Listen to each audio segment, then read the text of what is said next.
Hello, everybody. This is Following Lucha. We are not a wrestling podcast, but we are the lore keepers of Lucha Underground. I am JC. I am joined by... Yo, what up? It's me, Steven, the other guy on the screen. The other guy. Thank you. Steven, why are you matching Paul London? Dude. Steven. Dude. Well, you know when he did like a backflip like back then, right? So that was really cool. So I just copy his style every day. Oh, that's cool. You do backflips like Paul London? I do backflips, dude. Hey guys, if you aren't watching And one of the video versions of this podcast, Steven's background this week is a photo of Paul London in the exact same yellow t-shirt and haircut that Steven has at this exact moment, and he didn't do it on purpose, okay? That's crazy, dude. I love Paul London, man. This is awesome. Messed up. You know he was gonna become the longest reigning tag team champion until they weren't, like the last week of. Who are you talking about? Paul London and Brian Kendrick's run as the longest tag team of champions. all time. Yeah, but then like they dropped it like a week before the record been broken. Who had the record? No idea. Steven. But it's just a wrestling fun fact. You're a fake fan, honestly. Dude, I don't watch wrestling back then. Why do I care about that? You know, it's been broken by the New Day, you know. But they wouldn't have broken it if Paul London. Was it? No, or is it the Usos? I think it'd be the Usos actually right now. I have no clue. Either way, Steven, we're the lore keepers of Lucha Underground. Every week we watch an episode of Lucha Underground. We talk about wrestling from the week that the episode aired, and then we talk about current events in this modern week of professional wrestling. And I think it's going to be a long episode. I'm going to hope for it not to be, because we're recording this an hour late. Because, Steven, you had to go to Kohl's before we recorded, which was cool. Dude, you know what's crazy? Yeah. You just game the system, get like $5 every time you go there. It's actually insane. Yeah. You know what's even crazier? Apparently, if you complain to the cashiers, they just are trained to like give you money. The Kohl's like, is that cashiers. insane? Yeah. Like if you complain to them, they're just like, yo, shut up. I'll give you like $5 in Kohl's cash. Yo, it's a pretty good deal. It's a pretty good deal. I don't know how they're in business, man. It's crazy. What did you complain about? Oh, I just gave back my Amazon order. Oh, damn, that's sad. Yeah. I also get $5 from that. So that was pretty sick. That's cool. I also got sunscreen the other day, right? You're a big sunscreen wearer. You go to Kohl's specifically to buy your sunscreen. No. The other day when I went to Walmart, right? So it's a really crap product, right? And it made me look really white, like Michael Jackson pale. Cool. So like the whole day today at work, I was just white faced like Michael Jackson. That was today. That was today, yeah. Why didn't you take it off? You can wipe off the sunscreen. Yeah, I did. But I didn't realize it. Steven, hey, Following Lucha listeners, I know everyone cares a lot about their skincare routine. We're all wrestling fans at the end of the day. I do. So go to Trader Joe's. They have a new sunscreen. It's a facial sunscreen, and it has no pigment. It's clear, and it's very nice for your skin. Use that. I think I should just put toner my what's it called, my sunscreen. I hope that helps. Steven, you're gonna put like so much work. Right now, it makes your face white. You're gonna mix it with toner and make your face brown? What do you mean? No, you can make it browner, but not that brown. Do you know how toner works? But you're mixing it with the white or not toothpaste, but the sunscreen, I'm saying. Yeah. So it's okay. You just tone it to be skin color. If you need more, you just put more. That's how toner works. I have a feeling it's not gonna work how you think it's gonna work. No, I mean it doesn't matter because I'm probably gonna return it like tomorrow or something. No, you're gonna return the sunscreen. You open can't do that. sunscreen. I actually looked it up. I looked up on Google. You just return anything you want at Walmart within like 30 days. It's crazy. Even like food, they just take it. It's crazy, dude. They will I don't not understand how. If you eat half a banana and you return it, Steven, they will not take it back. No, I promise. we gotta Mythbusters this right now. Okay, yeah, you want to pause the podcast? Like, here's what you do. You say, hey, I ate this banana. It tastes like shit. Give me my money back. That's what you do. Ooh, you say there was a bug inside your banana. Ooh, I mean, there is bugs in bananas. Not generally. Yeah, they're like fruit flies. They live in bananas. Well, Steven, if you go to Walmart and you peel open a banana and there are fruit flies inside, you're in your rights to return it. That's also true. Yeah. Yeah. So why are you defending it? Like, oh yeah, it's normal for there to be flies in my banana. It is normal to be flies in bananas. There is not normal to be flies in the bananas. You don't even eat bananas. You don't like bananas. Shut up. Steven, you legit just cannot eat bananas. Steven, you don't know what you're talking about. How many times in your life have you peeled open a banana and there have When's been the last flies time inside? you've eaten a banana? Steven, No, answer my question. Whenever you buy bananas and you have in your house, there's always flies around it. Steven, you don't buy bananas. When was you don't the last know. time you peeled open a banana and there were flies that emerged? I'm not saying you have to peel it. It could be like anywhere in the banana, like the rind and if stuff. there is a fly on And top in the of your peel. banana, that is not I'm looking grounds. up. I'm looking up right now. Fruit fly banana. That you're not answering my question. How many times have you peeled open a banana and there been a fly inside? Actually, a good question because like it's just because you just eaten one, you know? Probably not. They're really really can. mushy bananas. You'd probably feel a fly. No, it's because they're fermenting bananas are. Because that's when they're good, is when they're all fermented. So you're saying like the in fly brown. would also be mush? Well, yeah. Okay. That's how it works. Good That's how it works, argument. Yeah, no, I'm sure. Science. Um, Science. What do we call the people that listen to Following Lucha? The ninjas The and luchas. ninjettes? Oh, the Luchis. I'm not calling them Isn't the Luigi Luchis. like a wrestling like reactor from like back then? Do you remember that person? No. There was like this Not at girl who all. was like reacted to like wrestling clips before TikTok, so it's like not original either. It's just her like watching WWE and like, oh my gosh, that's Roman Reigns. Oh, no way. There's like, no you know, way. like, that It kind of wasn't reaction. Roman Reigns. No, it wasn't. It was Dean Ambrose. She just got confused. It was. It happens. It happens to the best of us. But no, Yeah. I know Girl on Cinema. She's the one who complains about AEW. Oh wow. Oh, did you still get shit on by like? Yeah, Sean Reddit? Ross Saps hates her. Yeah. It's sad. Oh my god, did you see that tweet where he made replied to himself on his burner, but he forgot to sign No, up his real that's account? so bullshit. That people tried framing it like Sean Ross Yeah. Sapp replied to himself. That's just how Yeah. he talks. You know, No, like that's the excuse. That's the excuse it's, right there. it's a good excuse No, because it's that's true. his excuse. 'Cause That's how his excuse. He dude. That's how it tweeted something. works. I think it was about the No. Girl on Cinema girl. He tweeted something at her. Yeah. And then he Yeah. responded to himself and was like, "Boy, she's gonna be thinking about this for weeks." Just at the end of your tweet.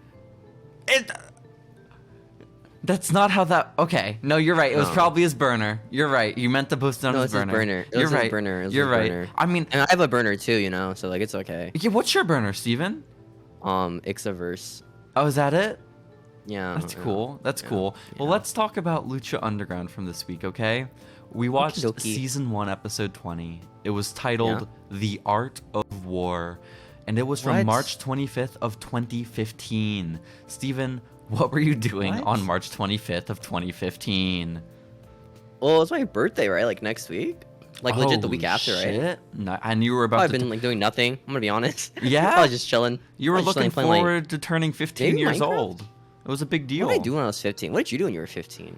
We talk about this every week. I was just playing Splatoon. That was it. What was I doing? I thought I'd been playing like Smash Bros. We had You just know? started That came high out, right? school, right?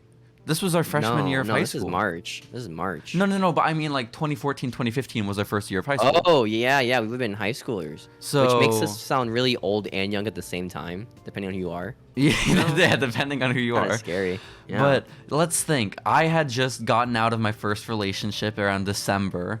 Wow, It wasn't dude. a real relationship. Sucks, bro. She invited me to see Big Hero 6 with her, and I told her I didn't want to see the movie.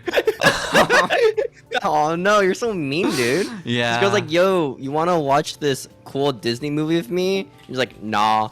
It's kinda bad. Yeah, but my reason was I don't want to see that movie.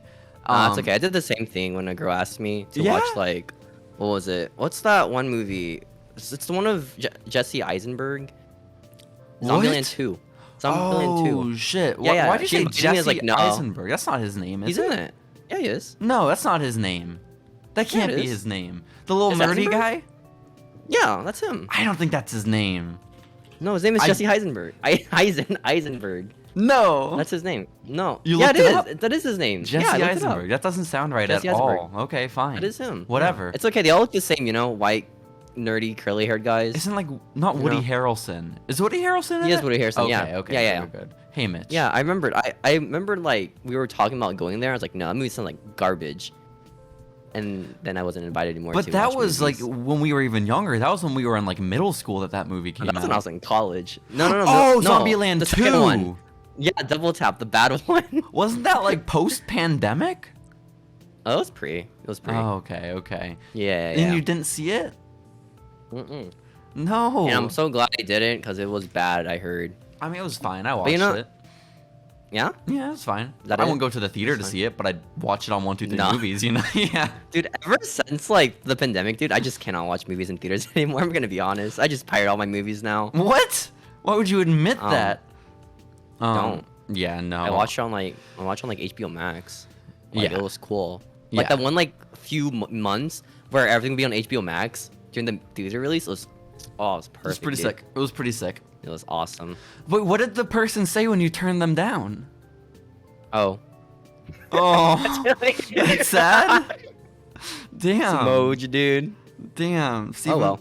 It this happens. Sucks. This sucks. Self-cucking, it happens. Yeah, You know? honestly. It happens. Honestly. Yeah. Okay. Art of War, Steven. March 25th, 2015. Let's refocus Wow. because in the recap named after? for this, what was it? You know what's the What could it great be? question? I don't fucking know. But It's not insane. in this episode, the recap shows that Alberto Del Rio is in Lucha Underground and he wants to fight Tejano because Tejano attacked him, and now they're gonna fight this week for the AAA title. Crazy stuff. Wow. We also see that Angelico is a creep and a weirdo, and he wants to steal Ivelisse from Son of Havoc, which Can is relate. cool. Can relate. Then also Cage wants to win the Lucha Underground title, and they show how Conan threw in the towel for Ricochet a couple of weeks ago. And now Ricochet has to defend his title against Cage, and Conan wants Ricochet to execute his plan to fruition. Just kill him. Well, okay. Murder Can we Cage. just take a moment to talk about the phrase, and I quote, execute my plan to fruition? Because that Yeah, that's doesn't sick. feel accurate. No, that is not sick. Because That's sick. He's executing a plan, you know? to fruition, you just say execute your plan, you know? To fruition is redundant. Right? Say execute your plan Yeah. amazingly. I mean, that's much better. Much better. Heck yeah. Exactly. And so that's really where we're at. This week we're going to get a couple of title matches. And I think they changed this episode in post. I don't think either of the title matches went as long as they were supposed to.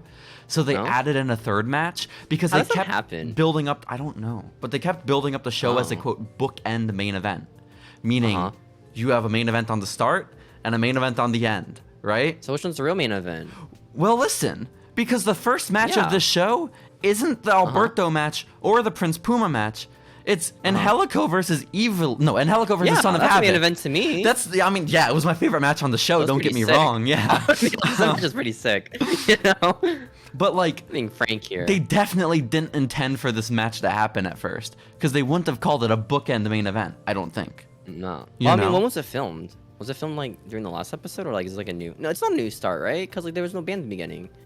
Oh yeah, it was still Amanditi Tita, I think. Right. Yeah. Yeah. So it would have been like another like show. They I just have no cut it. clue, man. I have absolutely no idea. But this was just a Vampiro-centric match, at least for the Yo. opening. Good for him. Yeah, because you could tell during the entrances for Ivelisse, Son of Havoc, and Angelico, that Vamp's Yeah. stuff, like at least like a minute or two of content, was added in post. You know? Oh yeah. So I don't know what he was saying originally, but apparently it was not fit to air on television, which is unfortunate. And Helico is still a creep when he comes out, by the way, still like making eyes at Ivelisse, being I like how he weird. wears the Lucha Underground t-shirt.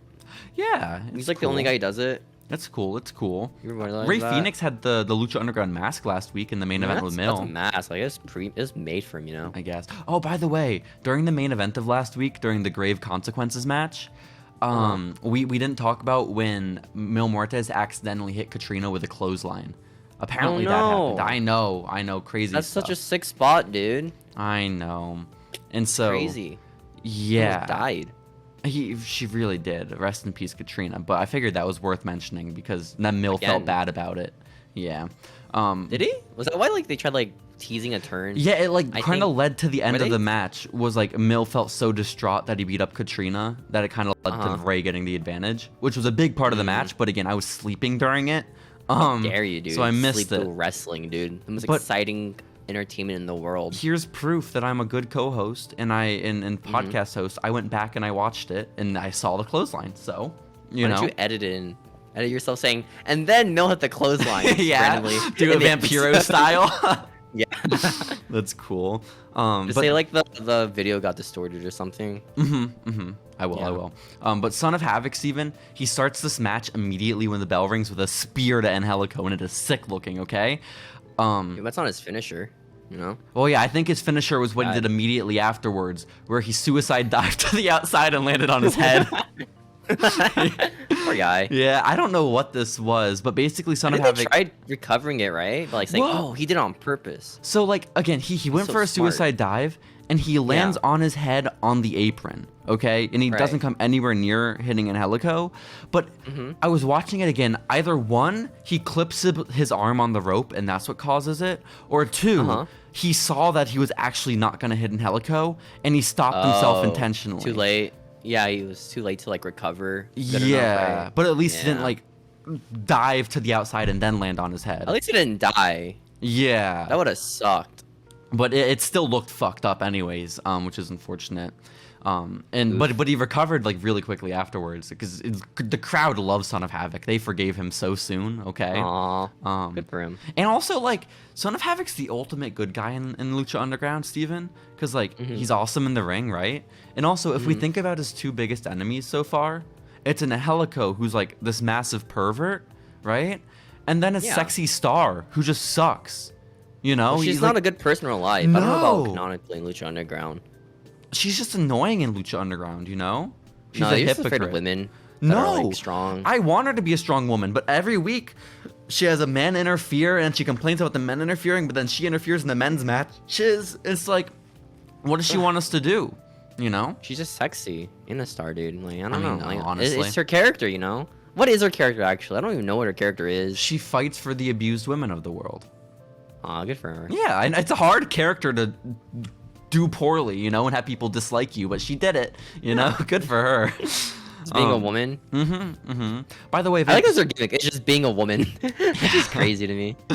Vampiro, by the way, speaking of women, Vampiro won't stop calling Ivelisse a bitch during this entire match. Any excuse bitch he right has, here. Any excuse to call her a bitch, he takes, man. And it is just like, dude, calm down. It's Just always does it. yeah, and he keeps complaining This about how bitch. loud she is also, and then he starts complaining about how loud her mom and her sister probably are too. But like, why? I don't. Maybe it's like he's just venting out, you know, his frustration against women. Yeah, Or his maybe his wife. wife is just really fucking loud, and so is her family.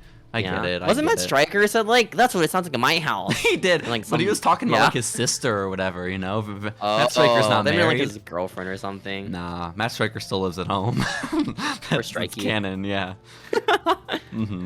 Praying to God every day, just in his house. Yeah, they have prayer together. That's cool. Yeah. Did you see, by the way, the cool ass spot that Angelico did, where he clears the turnbuckle for a tope con hilo? It was crazy. It was sick. I mean, I think at this point I'm just kind of used to people jumping over the turnbuckle. I don't know. I guess, but like, I'm Yeah, used but to it's still kinda people sick to see. jumping over the turnbuckle and like grabbing onto it and shit, or like like corkscrewing over leapfrogging it. off of it? Yeah, and Angelico fucking clears it and continues to do a somersault in midair. It's Wow. crazy. That's pretty nice. Yeah. That's pretty nice. I I don't- like the little shooting star press Matt did. That was pretty sick. Matt Stryker? No, Oh, not Matt Stryker, Cross. the son- Why are you the referring son of to him by Havoc. his shoot name, Steven? What the I'm fuck? sorry, Matthew. Oh my god. I saw him with the mask the other day. This looks like a rat, dude. I'm so sorry. You said he looks Aw. like a rat? Yeah. this Matt one TikTok I Cross? saw. Yeah. No. Does he still have his beard? Poor guy. No, I didn't have it in this one I saw. Oh. You're saying Maybe that that's why. You're I think the beard adds a lot, you know? definitely does. But you're saying Probably that why. Or the mask. Maybe the Vampiro- mask adds a lot too. Vampiro was accurate during week 1 of Lucha Underground when he said that he's a rat really man. ugly motherfucker under that mask. Yeah. Probably. Damn, that's so sad. I mean, is A-Kid ugly, you know? Or just boring? I don't know, Maybe man. that's why they put a mask on A-Kid. Maybe you know? it is. Maybe it Have you seen is. people talking about A-Kid, talking about like they ruined his character? Like, what character did he have? He could technical wrestle, you know, which is pretty cool. Wow. Yes. Pretty sick. I think so. By the way, after Angelico cleared the turnbuckle with the tope, Vampiro says, "Sorry, Matt, I had to move out of the way, so I didn't get my ass beat by a guy from South Africa." Oh man. Why is that Oh, relevant? man. Like, it's cool. Like, cool. He's South African. That's probably like a reference to something during this time with South Africa, you know? I doubt that. Maybe. Yeah. Maybe. You I don't think know. apartheid was still going on in 2015, Steven? I don't think so. I don't know. man. I don't know the politics like South Africa in 2015, man. Trevor Noah left. I know that. Oh. Trevor Noah used to burn CDs and sell them in South Africa, which is pretty cool. Oh, good for him. Good Yeah, for him. right. I don't know what Angelico was doing. But Justin Gabriel's from South Africa too, right? yes, he is. Very good, That's very pretty good. sick. Yeah, D'Antwoord is from South Africa. Who? D'Antwoord? I don't know who that is. Yolandi Wasser and Ninja? No. What? No idea. That's No messed idea. up, Steven. At one point, Ivelisse pulls Son of Havoc aside on like the turnbuckle, or like on the apron rather, and is like screaming at him, and she grabs his beard. This is her boyfriend, by the way, and she's just screaming at him so loud. And then This he is my boyfriend. shoves her, Steven. He shoves the shit out of Ivelisse, but Oh we my learn goodness. Son of Havoc shoved her for a purpose. Son of Havoc shoved her to protect her from a knee strike from Angelico. What a good boyfriend. My gosh. This guy's Pog, dude. Looking out for his girlfriend. I think that's what Matt Stryker said on commentary. This is Pog. This is quite Poggers, Vampiro. So true. But by the way, Pretty sick. that was so unnecessary from Son of Havoc, because we already know from last week, we're the lore keepers of Lucha Underground, and Helico is very anti-beating up women. So he was not aiming that knee strike for Ivelisse. She would have been fine. I think Son of Havoc just shoved her to shove her, honestly. Well, I legit think like Angelico just wanted to knee Son of Havoc, right? Yeah. That's it. Because he saw a chance to strike, you know? But that's what I'm saying. Son of Havoc knew that he was targeting him, and he still took it as an opportunity to domestically Maybe. abuse his girlfriend, which I am Maybe, personally man. not a fan of. So you're not a fan of the Son of Havoc for abusing women? Not when it's his girlfriend. That's when it's a little bit tough, you know? That's when it's a little If tough. it's not his girlfriend, then it's okay. Yeah, if it's Sexy Star, I'm all Okay. for it, to be Makes honest. sense. That makes sense, yeah. Also, Vampiro at one point just decides he wants to call Son of Havoc short, which is cool. Well, I mean, to be fair, he's like Son of Havoc was like 6 foot. Yeah. Like monster. It's fair. It's fair. And then at one point, Angelico's down in the ring. Son of Havoc starts climbing the turnbuckle, and he grabs a microphone, right? And he looks at Ivelisse, who's on the outside, and he says, Right. Ivelisse, I know why I've been losing all my matches, and it's because you've been holding me back. You know what's Ivelisse, crazy? you are dumped. Oh, and the crowd starts going, yeah, and like it pans to like the crowd, and it's just a bunch of like neckbeards just cheering on. Hell yeah. For dumping a woman, it was Let's crazy. go. There were "you got dumped" chants, which is crazy. All these neckbearders just yelling at this woman who got dumped by a guy. So sad. And then he does a flip. A shooting star press, some would say. Yeah. It's crazy because like, he was on that rope forever. It felt like, and Hell just Yeah. like, put his knees up. Because how long Oh, it that would have took. been so sad. My favorite part of the whole He moment. just dumps it and just loses. Oh, he just gets rolled up at the end. Yeah. After dumping Ivelisse. No. I would have booked like that, to be honest. Just have him lose after that. Yeah. That's something. If we ever get the pleasure of booking Ricochet in our own promotion, we'll do that to him. Yeah. We'll Nice, have like his nice. ring announcer girlfriend. He'll dump her and then lose. That's crazy. I'm dumping you. He said like that. Yeah. Right? Is that what Ricochet talks like on the mic? I don't know. Well, he sounds like a nerd is the thing. But my favorite part of the whole moment, Steven, is before the shooting star press, when Son of Havoc Yeah. has just dumped Ivelisse, he says, Ivelisse, you are dumped. The only thing you hear afterwards is Vampiro like quietly saying to himself, holy shit. It's just- Holy shit. it's crazy. Thanks for production. I think production let one go. Like, he whispered. Maybe Vampiro knew who the thing edited at the time. Like, oh, they're going to edit my audio. He doesn't care, yeah. Gotta keep this one quiet. But after the match, after Angelico loses because he's pinned after the shooting star press, 1, 2, 3, he continues perving on Ivelisse, and Ivelisse just kicks him in the face, which I thought was cool. But But new friend Helico, you know, he's just a creep and he deserves getting punished. yeah, he lost and he got beat up, and it was a really fun match and a fun story. Like we never talked. This I doesn't feel like happen in real life, you know, with wrestlers and their allegations. what? But it worked here, which is pretty cool. Okay, I was gonna say Yeah. we usually don't talk about like the actual matches and the spots during matches because like it's kind of boring. It's not but lore. This match had It so ain't much lore. like lore built into the story. I loved it. You know? Wow, storytelling, dude. That's I know, crazy. I Dude, know. I hate that, by the way. When someone watches like a wrestling match like 50 minutes long, it's like, oh, the storytelling here, guys. Yeah. But like, is it? I don't know. I am What is so storytelling? happy that at the You know? age of 21, I can look right now at the rest of my life and say confidently, I am never going to watch another wrestling match that goes above 45 minutes. Okay? I'm just Dude. never going to do it. I remember like everyone when the Kenny Omega matches happened, that were like fucking hour-long slogs, right? People were like, yo, this is awesome. Every match should be 40 minutes long. But it's like, don't they get tired eventually? Like, it just gets worse, you know? The 'Cause only of how their stamina going down. Yeah, the only 40-minute match that I Oh. will ever justify, and it's legitimately one of my favorites of all time, is I said this Royal before. Rumble. No.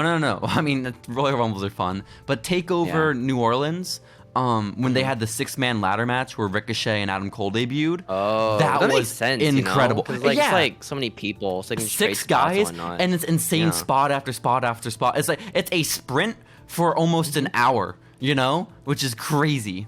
And you never get tired until you do at the end. Yeah, like you Fuck. get tired as the match ends, which is the perfect time. You know, we Right. climax together, and then we say Adam Cole, baby. It was a great I time. think here's the thing. Would you rather have like short bursts of like just orgasms or just one super orgasm of like 5 like periods of those and the time it takes? 'Cause I'm telling you. Well- Okay, rapid fire orgasm is better than one super mega nut, okay?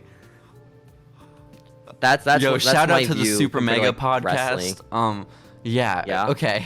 Shout out to Matt Watson. Yeah. Honestly. Dude, I listened to like an interview today with like Michael Reeves. Apparently, like when Matt Watson got like fucked up in, like 10 seconds, everyone in the back was like, "Oh shit, that's gonna happen to me." That makes like, oh sense. man.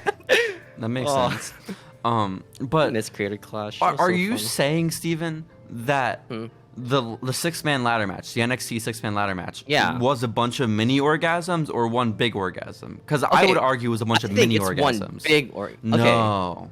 No, the Kenny Mega match, right? That's that builds one up big into orgasm. one super mega orgasm. Yes. But the spot after spot, like a Royal Rumble, that's a bunch of mini orgasms, you know, Yes. just like happening at a time. I It's agree. always a fun time. I agree. Yeah. Yes, the Royal Rumble. Yes. The Royal Rumble this year. Yes. So Steven, This year's really good. yeah, it was so good. Uh-huh. How many times Loved did you it. orgasm during the 2022 Royal Rumble, Steven? There That's was a two great of them, question. like for the longest time now.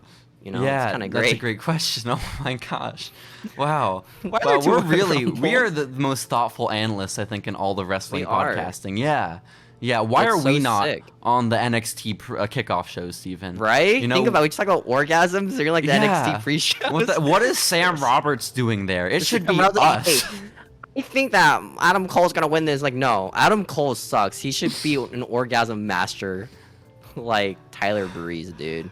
Okay, his Wow. matches makes me come way more than one Adam Cole match. Okay, so Yeah. we go from Son of Havoc winning to Dario Cueto's office, and it's here that we hear Dario say, "It's official. You are now part of my roster, and here you won't be held back with a tag team. Conan was a big reason that you're here in the temple, and I hope you don't disappoint." And then the camera pans over, and Steven, can you guess who it is? It's the guy from TNA. It is Super Honestly- Max. It's Oh my Hernandez. gosh. Mm-hmm. I don't know why. I was watching it during work, right? Because I was doing it like during a meeting that was online. That was like an hour long. So, like, I didn't Cool. really pay attention to the meeting, and I thought it was like Camacho for a second. I was like, wait, what? Oh. Yeah, because that was like the same like attire that Camacho had in his WWE run with Hunico. Do you remember that? I do. So you thought it was Tonga Yeah. Loa, just to clarify. Yeah. Okay. Yeah. Cool. Uh-huh. I also don't know what he looks like anymore. It's been like what? Oh, yeah. Well, it's because like what was it like? Dario said you're no longer gonna be in a tag team. Mm-hmm. Oh, You know, that's fair. Camacho's That's in a fair. tag team with Hunico. Yeah. Do you know what tag team also he was really actually watch- referring to? LAX, right? Yo, I don't watch that good much job, LAX Steven. matches, so it's probably why I didn't really know. Good job. At this wrestling school that I've been volunteering at for the past few months, the first time I showed up to meet like the guy who runs it, Supermax was just there in the ring talking to everyone. It was crazy. Is he the one that people like, or is it the other one from What do you mean? LAX? Because aren't they like breaking up right now, right? Steven, Steven, different LAX. Different LAX. What? This is old school LAX. Santana and Ortiz are new school LAX. Oh. Hernandez is twice the size of Ortiz and Santana. Yeah, I don't watch much LAX matches, dude. Oh my I'm god. gonna be honest. No, LAX Hard. with like Keep up. Homicide and Hernandez and TNA. You claim, Christian's my favorite wrestler. Christian's my is my favorite favorite wrestler. wrestler. I love Then ECW motherfucker, Christian. this is that era of TNA. Dude, I didn't start watching wrestling until like 2008, dude. Oh my You know? god. Long time. Loser. Christian's not your favorite wrestler. No, he's not. He just had a good theme song. He just had a good theme song and that was it. He had a bunch of good theme songs, you know? No. He had the one Okay. good theme song. No, he had two. His CNA theme is pretty sick. I That he love uses his right now in AEW. AEW theme song. That's his CNA theme song.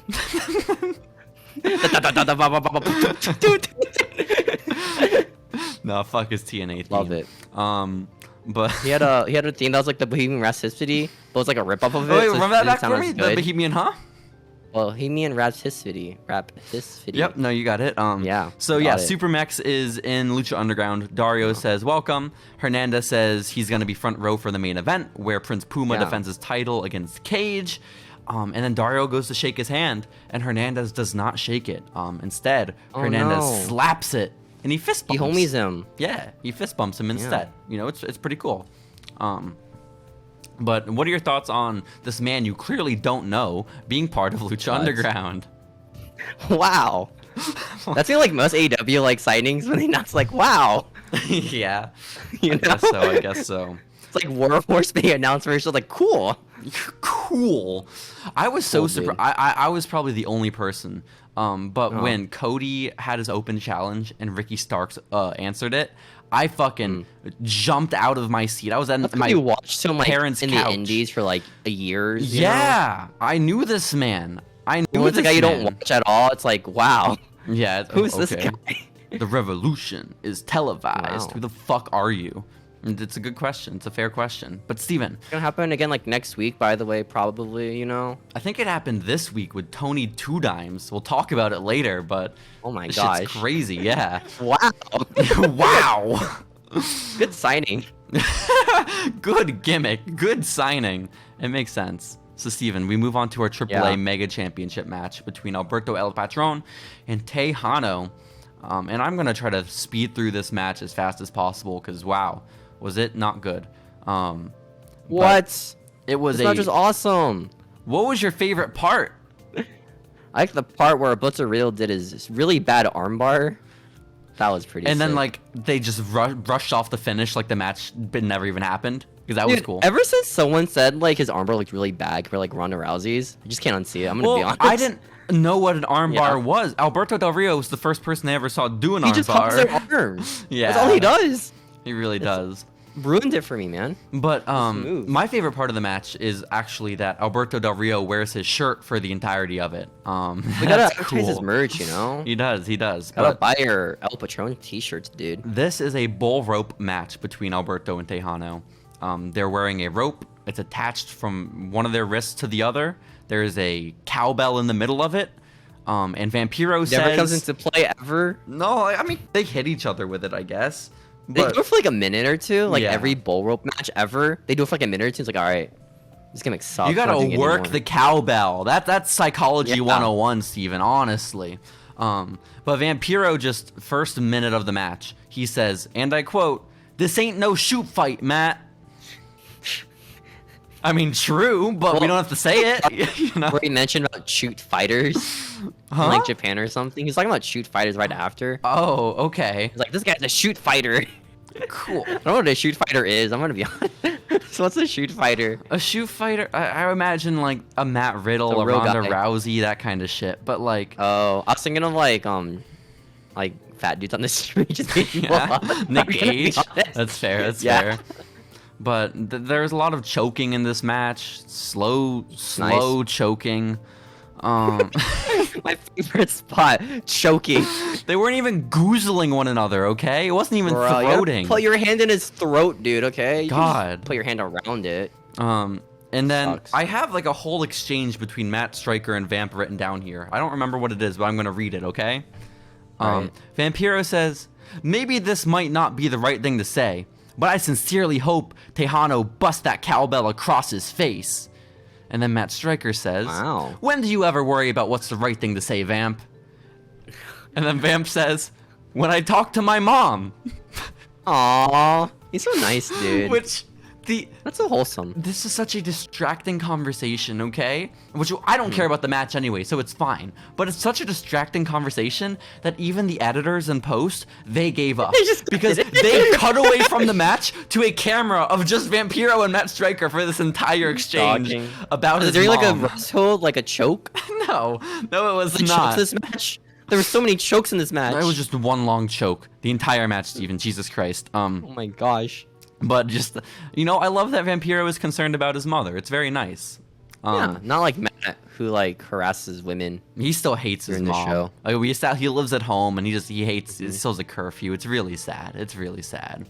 But So sad. really, truly. But Steven, So mad. did you hear the part where like really soon after this, one of the audience members yells, "Let's go Del Rio!" And then you hear a voice right under him say, El Patron. Dude, there's always that one guy, dude. I swear to God. There's always that one guy, dude. Always that one guy. Like, you can talk about, like, Dean Ambrose. Like, some mom on, like, Twitter would be like, hey, guys, what happened to Dean Ambrose? My son misses him. And then some guy be like, oh, he's on Wednesday nights now, guys, on this show called AEW. It's like the Attitude Era, man. It's really cool. So true. It's just like the Attitude Exact Era wording. TBH. Yeah, verbatim. That's cool. Yeah. But just fucking, it was so gross and douchey, but it got picked up by the microphones just like ever so did they cut it faintly. out? El Patron. You know what they look like, too, right? You can just imagine what this guy looks Just like. comic book guy. Or smells like. You can imagine the Yeah. smell from this dude. It's tough. I It's felt bad tough. for making fun of neckbeards because they didn't choose that lifestyle. It's so true. We can't make fun of anyone, okay? If you heard our conversation Yeah. earlier about us turning down girls going to the movies, Steven, we're just we're not in a position to do anything. We're just projecting on neckbeards that we don't really exist. are. I would have also corrected them about Alberto Del Rio's name. Uh-huh. Actually, it's El Patron. He wrestles in AAA now, which is so much cooler than WWE, guys. He does the same thing there. Exactly. I hope you do this, Steven. Next AEW show you go to, you do this for A Kid. Dude, there was guys behind us at the AEW show. There were like these like group of guys behind us who are just like being like the most typical like Twitter like or Reddit like wrestling fans ever. Mm-hmm. Pretty enjoyable. I think I just said A Kid was an AEW. That's not true. Sorry, the next NXT show we go to. Which Oh my gosh. You'll have to. Yo, I I feel like, kind of want to go to an NXT show. That sounds yeah, sick, though, I feel know? like if Following Lucha were to ever go Yeah. to a wrestling show, it should be NXT because it's the most lore heavy for us. Because we got Cora There's also, Jade, like, A cool Kid. wrestlers that I genuinely like, you know? And by cool, I mean like 2. Who? Well, I guess 3. Well, there's like the boys, you know? Yes, boys, you know? The Those boys guys. are in Ring of Honor. No, I meant who are the really flamboyant dudes again? The boys in Ring of Honor. No, they're Oh, saying Pretty yes, Deadly. boys. You mean Pretty Deadly? Yeah, Pretty Deadly, yeah. The gimmick's saying like, yes, boys. Yes, boys, you know? They say yes, boys? yes, boys. Yes, boys. Yes, That's cool. boys. Yes, boys? Core Jade's pretty sick. She posted a really cool picture on Twitter the other day. That was cool. God, that's awesome. The one where she crossed out Roxanne and it was her and Shawn Michaels. That was a cool I photo. love that image so much. I've seen that one too. That's cool. That's cool. I think I like Braun. I don't know if I like Braun Breaker, to be honest. Do I? No, I don't know. as time goes, I liked him at first, but as time's gone on, I'm Yeah. kind of like, oh no, this dude's not that good. I like Carmelo Hazel. I think that guy's sick as fuck. Yeah, I don't watch the show. I can't Me neither. contribute that much. I watch clips on YouTube, you know? That's Yo. more than what most people say who hate NXT. That's true. You That's know? true. Well, it was after the guy in the crowd says, it's El Patron that Alberto locks in. Yeah, we're talking about this. I forgot. We were talking about the match. That he locks in the Ropong arm breaker. He makes Tejano tap out really quickly. Taylor tapped out so quickly. Yeah, and then they just go straight to commercial. They're just like, okay, time for our main event. Which, It makes sense because like the armbar hurts a lot, you know, like a lot of like no one's like hanging on to an armbar for like more than a few seconds. mm-hmm. Yeah, I mean, I guess. and this one's like he's like hanging off the ring, you know, so it's even more pressure. But you I gotta think. remember, we learned at the beginning of this match, this ain't no shoot fight. okay? So Oh, he you're can stay in right. that armbar as It's long not as he real. wants. It's This is not a real match, This you're is right. fake and a work. Why are you watching? In canon, this isn't real. Yeah, I mean not Conan, Vampiro said it, yeah. It was after that though, Steven. We do go to Conan, and he's backstage and he's shadow boxing with Prince Puma. Yo. We were cutting to scenes of Conan getting beat up. It was pretty sick. Well, it was like flashbacks. It was Puma having flashbacks. This man has experienced severe like trauma. PTSD, like Conan just dying. Yeah, it's so sad. And then Honestly, I thought it would, like lead up to like a Conan turn, but it didn't. No, it did not. Spoilers. It did not. But Hernandez does pull up, and he's like, "Hey guys," because as we homie. talked about earlier, Conan is the one who got Hernandez this job with Dario. You know, so Hernandez is there, and he like fist bumps Conan, and he goes for the fist bump on Puma, and Puma like hesitantly fist bumps him back, and then Conan's like, Is this? Is this how it feels when I watch AEW sometimes? yeah, They just have like, hey man, you remember me? And I don't know. And they do like a segment of those two guys together. I don't know. Oh, to be fair, So I don't sad. think Puma and Hernandez have any history. I think it's just Good. Conan and It's just Conan? Hernandez. Yeah, Okay. because Cool. Conan was, I believe, like the manager for LAX. I think.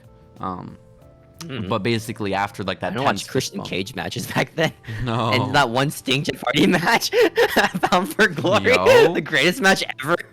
Was that Bound for Glory? I don't remember what it was. I think it was Lockdown. Was it Slammiversary? Was it Lockdown? I think Dude, what are these Lockdown. TNA titles, by the way? I don't remember what TNA like pay-per-views I are. was at- I'm gonna be honest. I was at Lockdown in the Alamo Dome in like 2012. Was that the one where Chris Sabin lost to like Bully Ray No. for the title? The main 'Cause that event in San was Antonio. Bully Ray, and it was a cage match. I think it was like Jeff Hardy though, and they everyone threw shit in the ring, and then that's what Bully Chris Ray. Sabin. That was Chris Sabin? Yeah. He was not in the That's when, main. like, no, he was. No, I swear that was Jeff. No, it's Chris Sabin. Look it up. Look down like Lockdown 2011 or some shit. It was Lockdown. San Antonio. Type in Lockdown San Antonio. I remember one of them turned heel, right? But yeah, it was Bully Ray. Bully Ray turned heel, and then he revealed he was the head of Aces Nates. Oh my gosh. I know. The Aces and Eights. Crazy. I didn't know what the fuck was going on. I was an 11-year-old who didn't watch TNA, but you know who I did recognize, okay? I recognized motherfucking Luke Gallows when he showed up with his vest on. There's a team in TNA called Ink Inc. Cool. INC. Who is it? Jesse Dale and Shannon Moore. Oh. Do you know these guys? I know Shannon Moore. He used to be in 3 Count. But who's the Okay. other guy?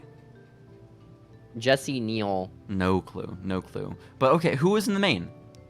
The main was Fortune, Christopher Daniels, James Storm, Kazarian, and Rude versus Immortal. Maybe a year off. Maybe a year off or two, you know? What? It might be. Was Jeff Hardy not there? Jeff Hardy was not in this pay-per-view. At TNA Lockdown at the Alamo Dome. This is TNA Lockdown 2011. I At told you to look Ohio. up the one in San Antonio, you douche. It's What do more you than mean? Lockdown? Yes. Why would I have In a gone to year? Ohio? No, the one in San Antonio was 2013. Then I went to that one. I would have been 12 Okay. then. We did beat Jeff Hardy. Okay. It was Bully Ray That's and good enough. Jeff, right? Yeah. Maybe I'm mixing up another Chris Sabin match with Bully Ray. Because I guess Bully Ray's just the guy for TNA. Yeah, you weren't even there. Why are you trying to tell me what match I watched? I wasn't even You there. didn't order Lockdown 2013 on pay-per-view? What No, the hell? I watched like highlights on YouTube probably at the time. Jesus Christ. Did I even watch TNA at the time? Who watches TNA? No one. I don't even watch TNA, dude. Okay. Okay. Pulse watches TNA. That's crazy to me. That's fucking bullshit. Conan says, Yeah. Orale, it's time for our match, Holmes. He doesn't say that. He doesn't say Orale, but it's time for Orale. Puma versus Cage. Boyle Heights street fight, the second one, or third, in Lucha Underground history. And Wow. I was so excited because when they came out, Melissa did the thing. She said, from the 559, and she She's really bobbed her excited head. too when she was doing it. know. She and She got Cage into must have it. started dating within like the last week or so. Yeah. This is crazy. That's when they hooked up. And so Melissa, by the way, still does not know how to pronounce Conan's name and calls him Conan. Just call him Which is K-Dog. You just call accompanied by K-Dog. That's so cool. And is. neither man, Steven, despite this being the Lucha Underground Championship match, neither man comes to the ring with gold because Cage destroyed the title many weeks ago. And then Prince Puma had the title that was ripped, right? And then Cage had it the next week. And then it just disappeared. Yeah, because like Cage, I guess, like off camera, stole it from Puma and bullied him Prince for Puma, it. like backstage, like I don't know, it's mine now. Exactly. And so Puma, by the way, didn't even make eye contact when coming to the ring with Conan. I don't know what was going on there. Hernandez was front row though, and then Dario comes out, and Dario says, "Ladies and gentlemen, this is the main event, and for it we have a new Lucha Underground Championship." Whoa, it's so big. It looks very nice. I love this title. A lot of plates. Very unironically. I just like that in titles, just big plates, you know. I guess. I don't know. It looks really very grand. I'm not a fan of like bejeweled titles as much. This doesn't feel bejeweled. Jewels. This is right, but like I like just big metal plates, you know. Like it looks sick. Yeah, I would agree with that sentiment. Gold. They're not real. Is it real gold titles? Ain't no fucking way El Rey Network can afford a real gold title. No way. But Steven, we go from seeing the new championship to the match actually starting. Apparently Puma has only successfully defended his title twice so far. I mean, like, how many defenses has he had, you know? I mean, yeah. Like, the crowd feels so dead for this match, and I kind of get it, because, like, they took their champ off of TV for, like, forever. And just, I don't know, like, I feel like I probably wouldn't care that much either. I mean, they also just watched the banger of Alberto match with, Yeah, honestly, they probably still haven't calmed down, you know? Like, there was too much of a high. They're so excited, you know? It was like Becky Lynch heat, you know? From, like, 2016. It's like, yo, it's so true. So excited. It's so true. Was it 2016 when she got big? It was 2018, Becky? But you were close. That was good enough. Yeah. They assume like SmackDown was like when it was high, was when Becky was high, but I don't know if that's actually true or not. 2016 to 2018 was peak everything, peak wrestling, you know? Yeah. It was perfect. Just life in general. Yeah, I mean, a little bit. Before COVID happened, he killed everything. I guess so. Puma, he's only successfully defended the title twice so far, but Cage fucks this dude up, okay? Like, it's a good record, you know? Like, 2 out of 2. Ain't bad. Yeah. No. Cage power bombs Puma onto a trash can. It looks brutal. Nice. At one point, I'm gonna skip over this entire match. I like it was just the a good one match. move where Cage had Puma on his shoulders, and he threw him up and tossed him to his knees. That was sick looking. Yo, crazy. I don't know what it's called. I don't think Matt Striker knew either. He's like, oh, that looks sick. It was a modified. It's like I don't know what it was modified of. You know? It sounds like he just tossed him off his shoulders. You know? Yeah, onto his knees. Like he landed on his back. It was a put his knees up. gutbuster then. What do you mean? Yeah. But like he was like it was like sideways, not like in a fireman's. You know? So it was like a Death Valley into a gutbuster. Yeah, it was weird looking. That sounds fucking crazy. Sick. No clue. It was a sick move. No clue. But basically, at one point, Cage calls out Conan and Hernandez in the crowd. He points at them and he's making angry faces. And so Conan and Hernandez approach the ring. Hernandez from the front and Conan's coming up from behind. But Conan's not very sneaky, and so Cage looks at it, like Cage just looks over his shoulder and sees him, but then I think Cage remembers the spot requires that he doesn't know Conan sneaking up behind him, so he just focuses back on Hernandez. It's like when you're playing like an Among Us type game, you know, like one of those imposter games, and you look at someone by accident, and you're like, oh shit, I fucked up, and you look back immediately. You know? This is Cage, and so Conan attacks Cage from behind with a cane. It's a Boyle Heights street fight, so all is legal. And this was the cane. It didn't really feel like a street fight, I'm gonna be honest. No, not at all. But this was the build-up for all those fucking Conan vignettes we've been getting for the past month. Because his revenge. He's finally used that cane we were seeing him wield and shit, you know? Or weld, oh my gosh, rather. He smacks him with it. It was crazy. Yeah. And Vampiro says, that must be a loaded cane. Motherfucker, it's a cane. It's gonna hurt. When you loaded with super weighted, you know, with like metals inside. If it was super weighted, the old fuck isn't gonna be able to lift it up. Conan's not like a spry young guy, you know? You don't know that? I do. I don't know that. I'll ask him right now on his podcast. I'll email him. Hey, Conan, how much can you bench, bro? Yo, that's a good question, though. How much you deadlift, man? Probably like 400. Yeah, Probably. But then Prince Puma hits a 630 senton, proves he's not a coward, and he wins the match. The crowd... He won by not winning clean. Yeah. Pretty sick. The crowd is like mildly interested and happy. Pretty cool. Conan raises his hand, and then basically the episode... This is the Lucha Underground first right here, Steven. Matt Stryker is trying to get all his shit in and like plug the show and everything and say goodnight. And they applied an exponential fade to Matt Stryker's audio track. So it's like getting really quiet over the course of like 30 seconds, and you can't hear him at the end. Stryker away. Yeah. Cutting to the end I don't of the know show. That's awesome. why the fuck they did that, but they did. So that was The Art of War, which I imagine that episode title came from all the Conan vignettes, maybe, because they played chess and shit. I don't know. Yeah, probably, because like I think she's like, I'm gonna bring Cage to war, Holmes. Holmes. Yeah. And so And that's what happened, right? Yeah, maybe. He's been the war, right? Conan has been Maybe? the war. Yes, he was. No. a Read veteran. the book. Art of War. By Sun Tzu. Sure, I feel like people never don't read that book. They just always quote it. You know. maybe. I have it on my to read list. You know, I gotta get a new Why? book, so I'll get that one, Steven. You know I'll what get it book and you should I'll read? do a book report. You know, a book you should read. What? The horror book with Kevin Spacey as the monster. I'm not gonna read the book with Kevin Spacey as a space no, monster. there's this book, guys. Right? It's like Clerks, the movie, but it's also a mix of like zombies and monsters. And Kevin Spacey's a giant monster in that book. It's How crazy. can Clerks be mixed with monsters? Because like the point of Clerks is that like there's Zombies? not really much of a plot, you know? Zombies? Do they just come in? You know, just murder people. It's sick. Yeah, but in Clerks, Sick, dude. I guess there is murder. Doesn't someone die in the restroom? Well, that's in the alternate ending of Clerks, where like one of them just gets murdered Oh by like shit! some like That's dude. the one that I Yeah. watched. Whoa! Yeah, Oh. that's crazy. Yeah, there's always like a shock ending, and then like I think the director's like, "Oh shit, we probably shouldn't have put that in the movie." Yeah, I remember being I don't kind of know. weirded out. Was it like a pregnant woman or something that died? It was crazy shit. No, it was the main guy. It was like one of the main guys. They just get murdered by a burglar, I think. No. I remember a woman in the bathroom dying. Oh no, that also did happen. I'm talking about the alternate ending that was supposed to happen. Okay, then but I got didn't cut. see that. Okay. Yeah. Yeah. That's cool. I can't watch Clerks, to be honest. I don't understand it. You know, What do you mean? I don't relate enough. I watched it when I was like 17, I think, and I really liked it.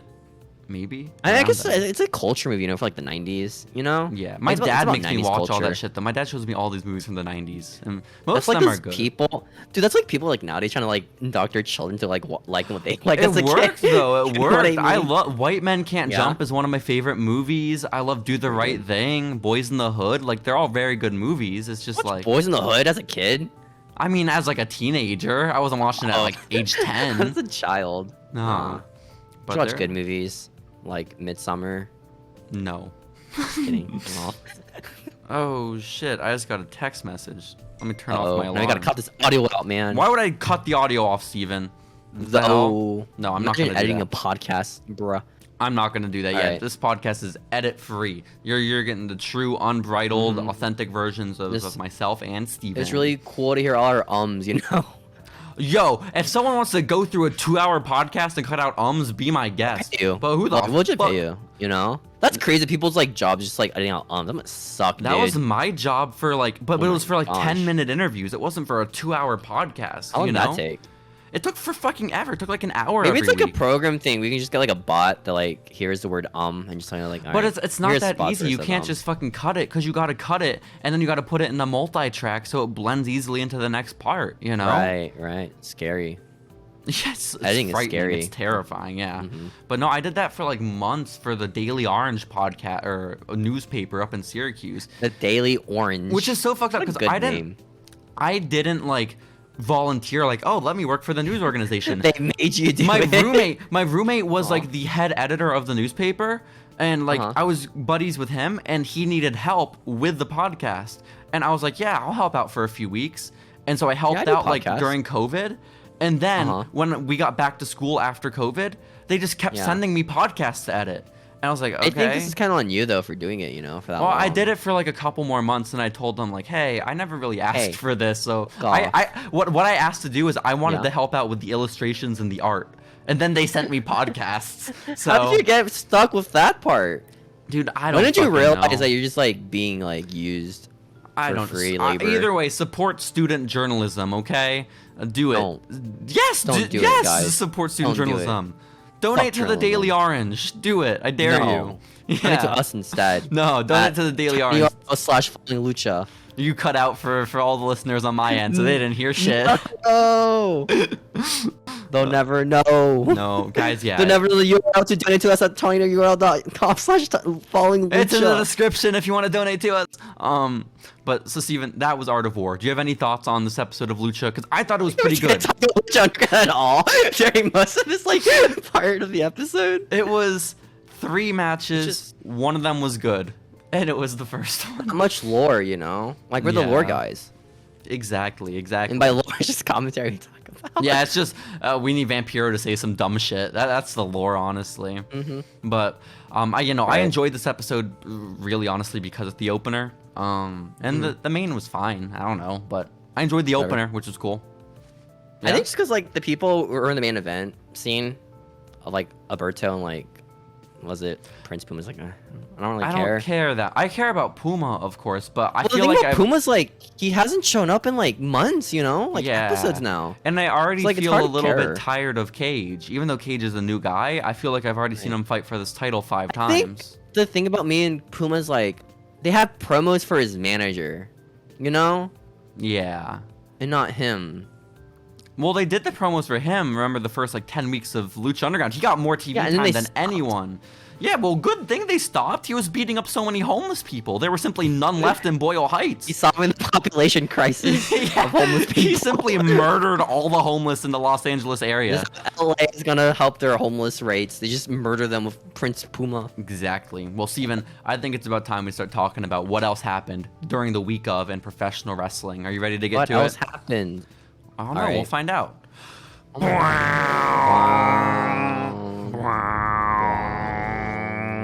Steven!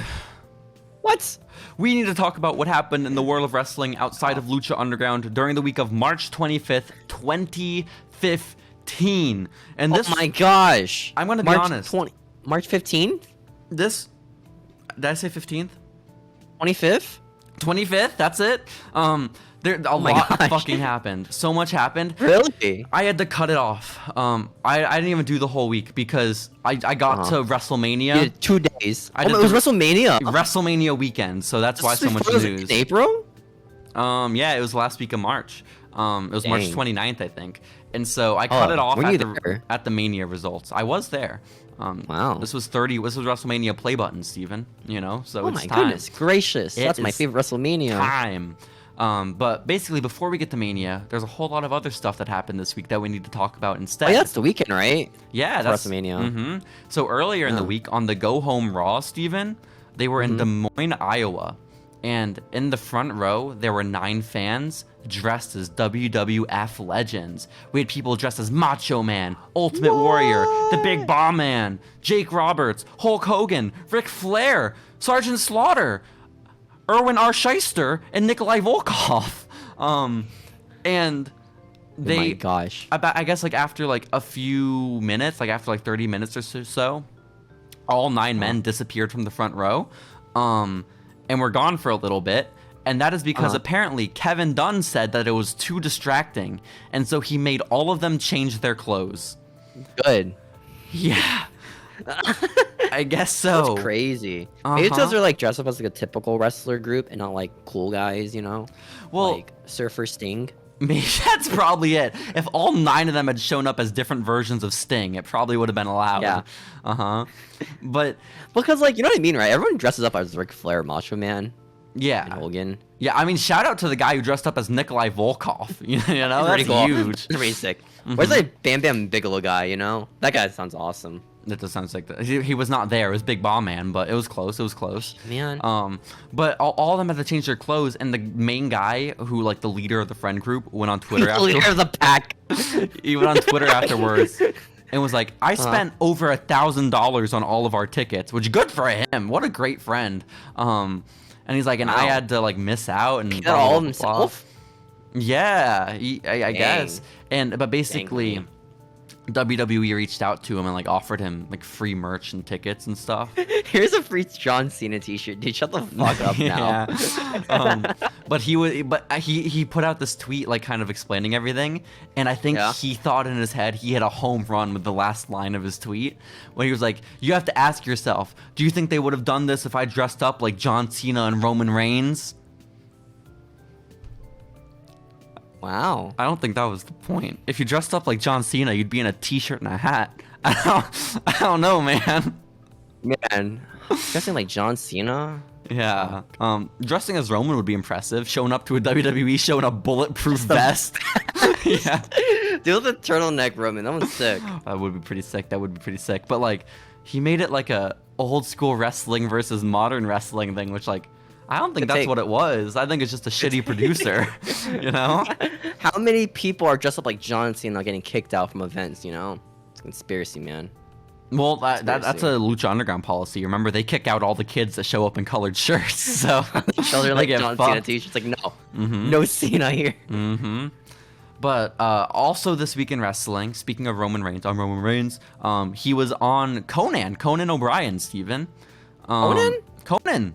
And Conan? This is that episode of Conan where they talk about, and I quote, butt cheek bandits. Wow. And Roman Reigns talks about how he gets sexually assaulted by women when he comes to the ring. That's sick. Yeah. Does it play this with a joke? Where like he's like, oh, you know, women touch me, and you know, like he's being, and the crowd's like, ha ha ha. He's being very jokey about it. Yeah, and then he's like saying like, so yeah, hey guys, this isn't permission, just because we're laughing isn't permission to grope me.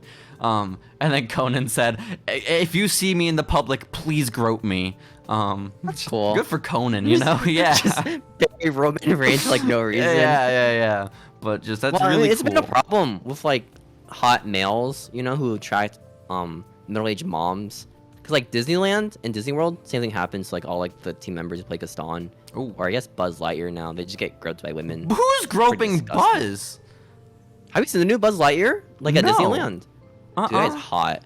They made him hot, dude. I don't know why. They made him hot. When I went to Disney World last time, my sister had a crush on Peter Pan. Is he like 10? Well, no, the man playing him was definitely over 18. No, he never goes up. Oh no, you're right. I'll have to tell my sister. Yeah. It's a problem. I feel bad for like Rays too at Disneyland. You know, like all like the Star Wars girls who get preyed on by like neckbeards at Disney. Is this a problem? Like, is this a thing that happened? Did you see the one where it was like fucking who's the shitty superhero, the shitty Marvel superhero, the woman who like is like God essentially? Captain Marvel? Yeah, Captain Marvel. It's her. She's standing there, the one that people hate for someone being a comes woman. up to her and is like, "Can you say that you support gay rights?" And she was like, I don't think I can do that. She can't though, cause like that's like a Disney thing, you know. That's so sad. I don't think Disney allows them to say that stuff like that. Damn. When I meet Roman Reigns, that's what I'm gonna ask easily him. for China. Oh, I see. Yeah, no, I'm gonna ask Roman Reigns if he supports gay rights. Also, I sent you a picture of Buzz Lightyear on Discord. That's cool. You want me to really pull it up on my phone right now? It's that live important? Live reaction. Okay. Dude, they made him a TikToker. It's crazy. Yo, he is kind of handsome. That's not Buzz though. Why? Like, That's Buzz's not that Buzz. guy. He's not Buzz, right? It makes no sense. He doesn't look anything like him. Buzz should have like a big It's just ass chin. It looks like a TikTok guy, you know? He's like hype house people. He's a young, handsome 20-something in a spaceman outfit. That's crazy. Do you think I could play Buzz Lightyear, Steven? Do you think I could fill this role? Maybe try hard enough. Yeah? I know. If I get into like really... I don't even think I have to get into shape. You know, you just have to have a good face because your body's covered by that suit. You need the jawline, dude, okay? Yeah. You need that jawline, bro. Okay? Which does require losing a lot of weight. Damn it. That sucks. So you're saying I couldn't be Buzz? This is I sad. gotta be like super... Fuck. Super... Damn it. Yeah, you probably can't even drink water, you know? No, that's so sad. Yeah, not being able to drink water to look skinny, that sucks, dude. Well, Steven, also this week in wrestling, WWE has officially acquired Tap Out Apparel. They bought it out? I thought it was like a... Well, I think they like, it's like they like win in 50-50 or like they own half the company or some shit. Is it still a thing? Do people still wear Tap Out? Well, I feel like a lot of people used to wear Tap Out and then WWE WWE bought it. Yeah. And it like What happened? Did the product just sucked after that, or like what? I think its association with WWE made it uncool, you know?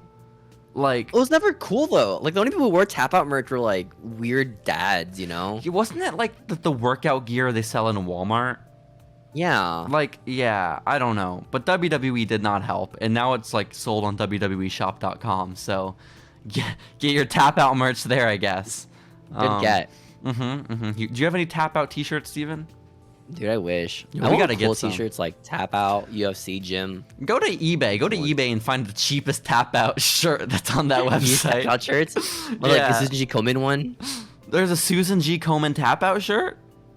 Probably is, you know? That's really... I don't know about the optics on that, you know? Do you want like the muscle shirt or like just a generic tap out t-shirt? The cheapest anything. Cheapest tap out, whatever. I mean, if it's a Like headband, when I think I'll wear about that. tap out, like people wearing tap out, I think of like James Ellsworth looking people, you know?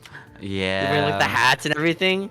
I I don't even think shit of the talk or fucking... body shame James Ellsworth, but like He's aware. You know, he knows his lot in life. But that's his gimmick, you know? what I think about is like every NXT wrestler from like 2015 forward, all they wore was tap out because they were allowed to. Yeah. I mean, like it makes sense, you know. Like it probably feels nice to work out. Well, no, remember the WWE dress code policy? Like the wrestlers used to always have to wear like button ups to the airports and like suits and shit. Oh, so it was a big deal when they let them wear tap out. What? You know what I learned about like fucking wrestlers in the gym there at the training center? What did you learn about fucking wrestlers in the gym, Steven? What? Dude, you can't wear shirtless or not shirt. You can't go sleeveless at the PC. No. Isn't that crazy? Why not? You can't. Because your armpits will sweat and it's kind of gross. No. I know. Isn't that crazy? Don't the women wear like tank tops? I think they do. You know? And if they don't, they should be allowed to. Yeah, I don't see why not. Well, they don't want sweat everywhere. It's a fucking gym. Just clean it. No, it's privately owned. I guess maybe staph infections were an issue. I don't know. But still. Yeah, it probably wouldn't be the greatest like right now. But especially like the monkey pox. That thing's crazy, dude. Oh my gosh. Isn't that only spread by like open wound or sex? You know? I don't know, honestly. I've just been hearing about it. And apparently it's in kids now, so. Oh boy. That's cool. That's like 2 children. So. Unfortunate. That's unfortunate. Yeah. Sucks for them. Well, yeah, it sucks for tap out as well. So no more tap out apparel, Steven. Very sad. Just as bad as the monkey pox. Official statement. Official statement of the Following Lucha podcast. Dude, I hopefully we get like one tap out defender. Like, no guys, tap out's awesome. We're to the gym all the time. They commented, bro. Very comfortable and affordable. Like, who cares? We wear the gym, you know? Like, no one's gonna fucking shit on you. Like, you're at the gym. You're probably better than most people. I dress to the nines when I go to the gym, Steven. I don't know about you. But on Gucci workout clothes. Exactly. That's what I wear. In the lead up to WrestleMania, they've officially announced the theme songs for this year's Mania. One of them is my favorite wrestling theme song or WrestleMania theme song of all time. It is the song Rise by David Guetta and Skylar Grey. Very good song, very good song. And the other is Money and the Power by Kid Ink and Travis Barker. Wow. I don't know what that is, but apparently I've seen Travis Barker live, which I did not know. Do they play the songs like during the event? Well, yeah, I think they both performed live. I remember seeing Skylar Grey at least. But it was for this year that we went.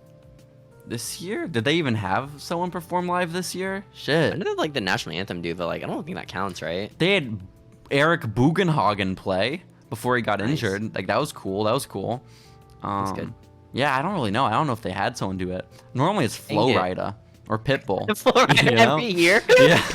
I love that like Flo Rida is just a WWE wrestler at this point, you know? It's kind of he should one day be in the Hall of Fame. If not in the Hall of Fame one day, I will cry. Okay. Flo Rida for the Hall of Fame, guys. We gotta do it. Hall of Fame 2023. Hashtag. This is our campaign, guys. He should, you know? Yeah, I agree. So sick. He's at every WrestleMania for like no reason. Think about it. All because they're also in Florida. We had Wild Ones. We had Welcome to Our House. We had that song with Lunch Money Lewis, the red light, green light. I'm ready to go. Yeah. Which was my favorite thing, Steven, that whole entire WrestleMania weekend. Because I would go to all the shows, the NXT stuff, the indie shows. Everyone would sing the Flo Rida song at all the shows. The yo, which is great. Damn. Dude, Flo Rida Hall of Fame, guys. Book it. Okay. That was a great Mania. Mania in Orlando was so sick. It was that shit going on. That was peak of Ty Dillinger 10, like everyone doing 10 chants all the time. I thought it was Royal Rumble. Before it was obnoxious.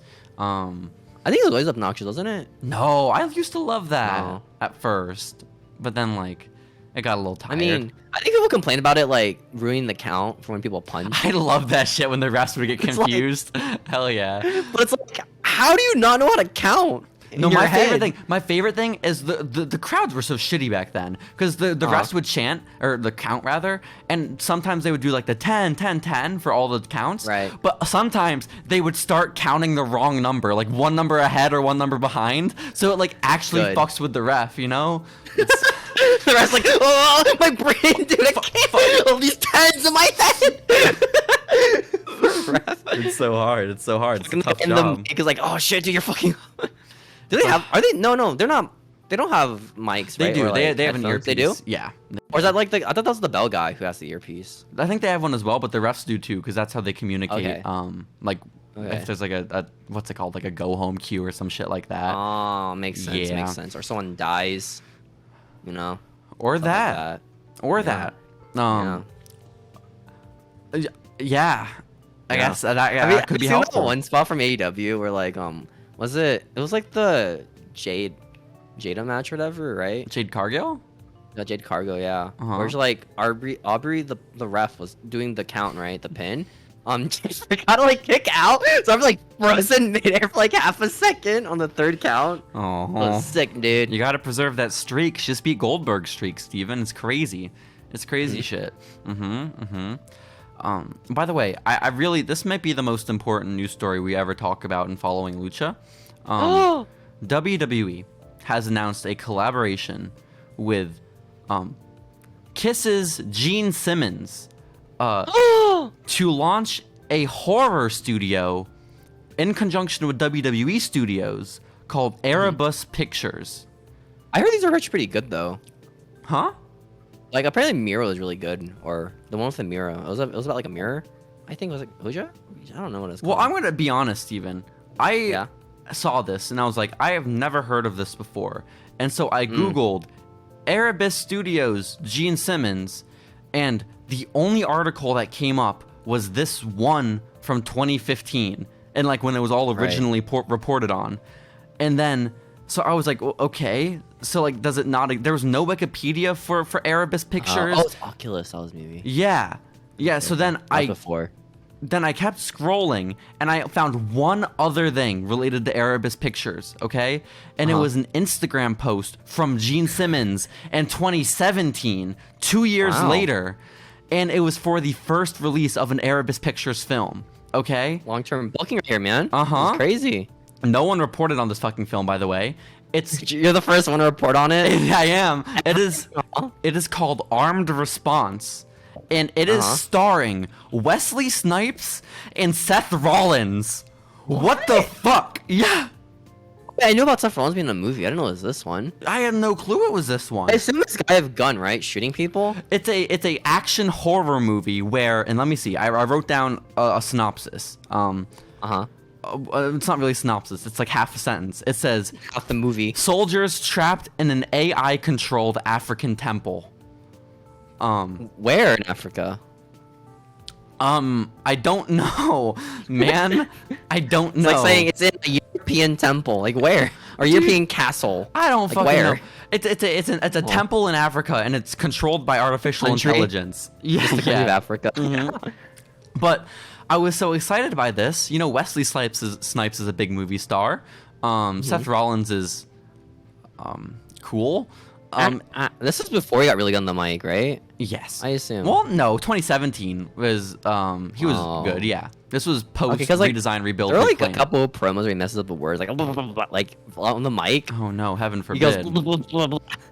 Hell yeah. Says this thing again. Pretty sick. Well, Armed Response has a 0% rating on Rotten Tomatoes, Steven. No, we should watch it, dude. We need to. It needs to be on our list ASAP. Yeah. Riff track it. And we'll upload on YouTube. We have to edit. Oh, I don't want to edit that. That's the problem. Yeah, no, we'll do it for a recap episode. We'll do it for an off Lucha Underground week. But you know, I did learn, by the way, about movies, characters, and then wrestling, or I guess TV shows. You know Transformers, right? I've been a Transformers recently. Oh my god, yeah. There's a show called Transformers Prime, which was on the Hasbro TV network called The Hub, and there was a character named Cliffjumper, who's like a red car transformer, right? Can you guess who was voiced by? Think about it. It's a TV show made for a Hasbro network that no one had. Who played a random red transformer for 2 episodes? For 2 episodes. Yeah. Shit, that's a lot Can of you pressure. guess this wrestler? I'm gonna guess Jesse from Jesse and Festus. No. Okay. Dwayne The Rock Johnson. Holy fuck! It's crazy. Dwayne The Rock Johnson played a transformer. Not in the movies, just this random kid show. Yo, I hope he got paid handsomely. Holy shit. Apparently, maybe. I don't know. It's just crazy. Like, The Rock is a random transformer for 2 episodes. Who the fuck called in that favor for The Rock? Who called him and was like, hey man, hey Dwayne, we really need you right now. You know? We need you to voice this transformer. And he's gonna die in the second appearance that he's in, okay? Rest in peace to The Rock. Oh my god. Yeah. Do they sell action figures of The Rock's Transformer? They do. Yo! No, his name is Cliffjumper. That is great merch. You should get that. You should get that ASAP. Cliffjumper used to be like a Bumblebee repaint, right? And then they changed him to be like a... You know what's JBL's car called? The one with like the horns on it? JBL's car with the horns on it is exactly how I would have described it, Steven. I don't know. But, look, imagine that, but red. That's what The Rock played. Gotcha. It's awesome. Yeah.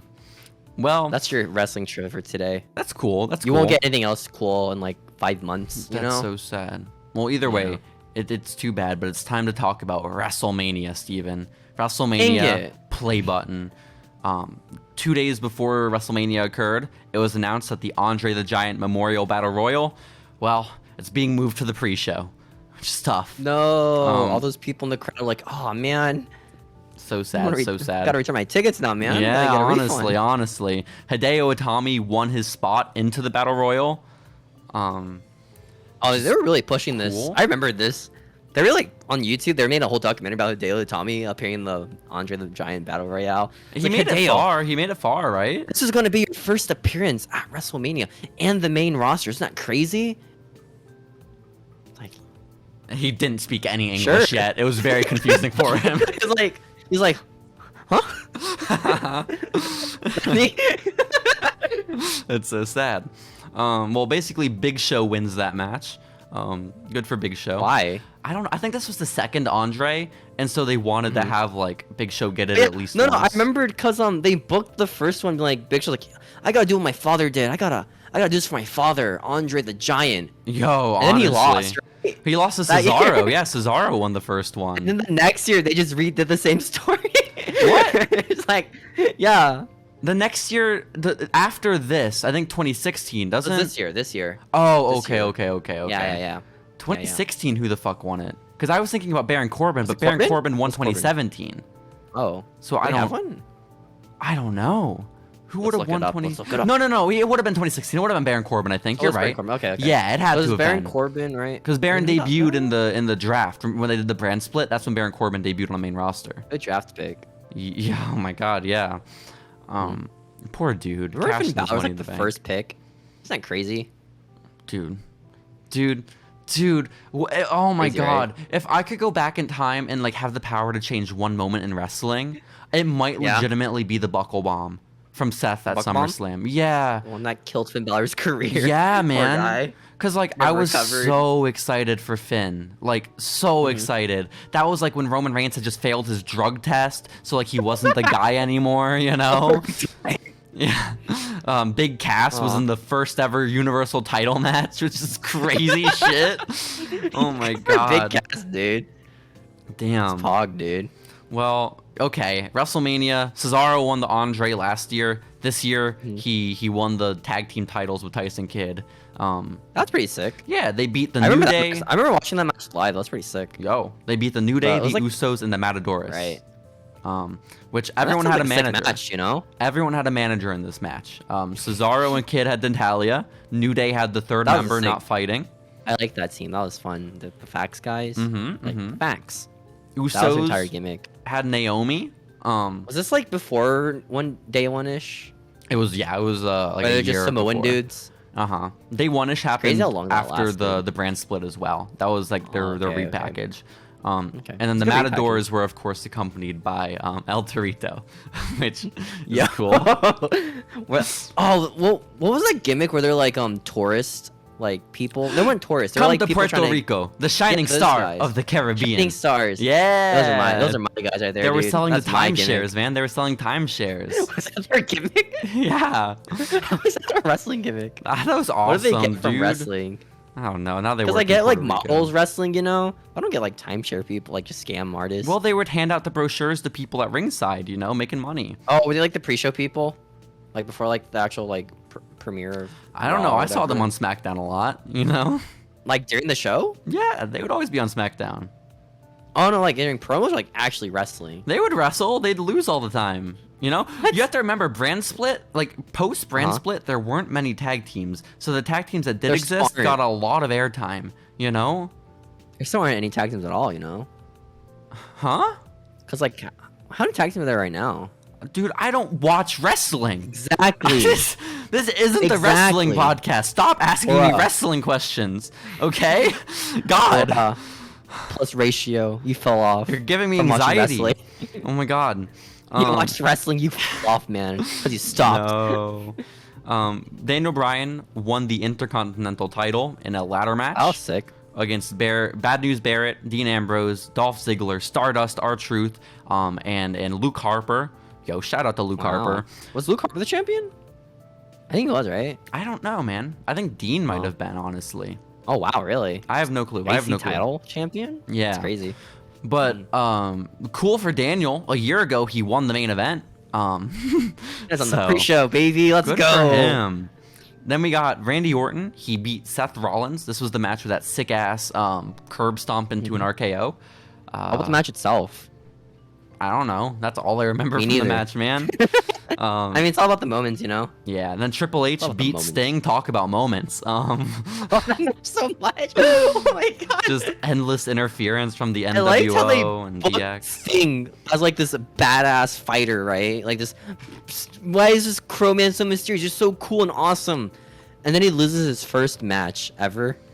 It's pretty sick. Cool. Exactly. Pretty awesome. Then we get AJ Lee and Paige teaming up to beat the Bella Twins. Pretty sick. Wow. Pretty sick. This For the might title? have been AJ's last match in WWE. I don't quite remember. Was it? It was. Probably it was. not, it was right? around there. It was around there. It was one of her last matches, if not her last. But I think it was her last. Okay. Then John Cena defended the honor of America and beat a tank riding Rusev, which is pretty cool. Oh, I don't remember the match. I remember the tank. Yeah, exactly, You know? exactly. Moments, All about the moments. Then Ronda Rousey and The Rock beat up Triple H and Stephanie McMahon. Pretty That cool. was pretty sick. Cool. Remember that? I didn't know it was 2016 or 2015. I thought it was 2015. later yeah. on. I forgot. Man, Ronda Rousey's been for a while, huh? Yeah, Ronda That's had a crazy whole to ass me. UFC career before she came over, man. Good for That's her. crazy. I didn't realize she was like 7 years ago. Remember when she was like actually a big deal? That's crazy. She's still a big deal. Yeah. Yeah. Now Oh. she beats up Sonya Blade every week. They had her lose to Liv Morgan. I don't know if you heard. What was a cash in? You know, Also, who the fuck is Sonya Blade? Sonya Deville. Sonya Blade's a Mortal Kombat character. Oh shit. Okay. Wait, no, that's who she plays actually. What the heck? Ronda Rousey plays Sonya Blade in Mortal Kombat. Oh shit. That's crazy. Good coincidence. Let's go. And I then love life. The Undertaker, in all his glory, fucking beats Bray Wyatt at WrestleMania because he can. Yo, This was I like when- how like after he lost the streak, he's like, all right, guys, don't worry, we'll make it up, okay? He'll now win from now on, guys. It was legit. He had just lost to Brock the year before, and now Brock. I was about to say Brock didn't need to beat the streak, but think he Brock did. that cemented him as like a legend. You know, Honestly, like looking back, Brock beating the streak was pretty like. yeah, it was a pretty dope sick. decision. I love it. Yeah. But like someone who maybe Shows that needed we a don't win, know what we know. who needed a win more than Brock Lesnar, is dear sweet Bray Wyatt. Okay, Does he? dude, Does fucking he, dude? lost to Cena Does at he? New Orleans WrestleMania. Which Bray was this? This was Eater of World, pre-Eater of Worlds maybe. This Okay. is like the Wyatt family once it started to To be get honest, wonky and I break always up. thought Bray Wyatt was more of an entrance than a wrestler. I don't know. I always loved Bray's matches. I think it was a promo. I think he was a character more than a wrestler. I think that's fair. I mean, that's fine. Not that's an fine. entrance though. You know. No, his entrance is sick though. It's sick as fuck. Yes, one of my favorites of All of all them. time. Oh, Yeah. I was legitimately the other night I got stuck on like a loop of for half an hour. I was just watching Bray Wyatt entrances. That's what I do. I'm a cool sometimes, guy. dude. On YouTube, you just look up random guys' entrances, like just one specific wrestler. Exactly. Oh my I was gosh. watching the one for the Mania against Cena, where like they got the actual musicians to Children. come out and play, and with all like the plague doctor masks on. It was sick as fuck. It was awesome. But yeah, This one's Taker one with beat Bray. children. Cool. That was Hell in a Cell, I think, or Elimination Chamber, some shit like that. Okay. But yeah, so Taker beats Bray, then Seth Rollins, of course, cashes in his Money in the Bank in the main event, winning the WWE Championship from Brock and Roman Reigns. Whoa! It was sick. I love this moment. I watched it live and I clapped and cheered from my table. You probably did the same. Why were you watching from a table?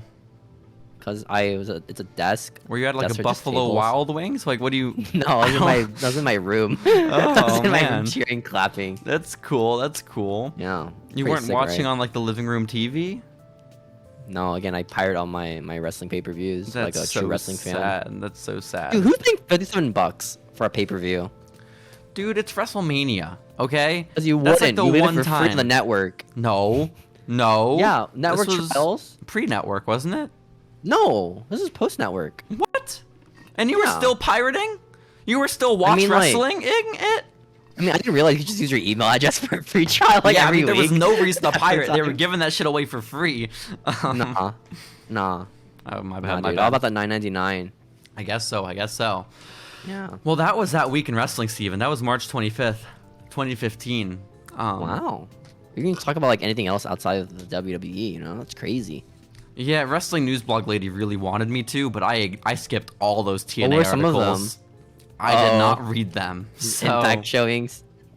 Oof. So I think it's about time though for us to move on to the current events in this modern day. What? I know. Current events? I know. Who'd have thought? Who'd have thought? Steven, are you ready? Crazy. Yes. Let's do it.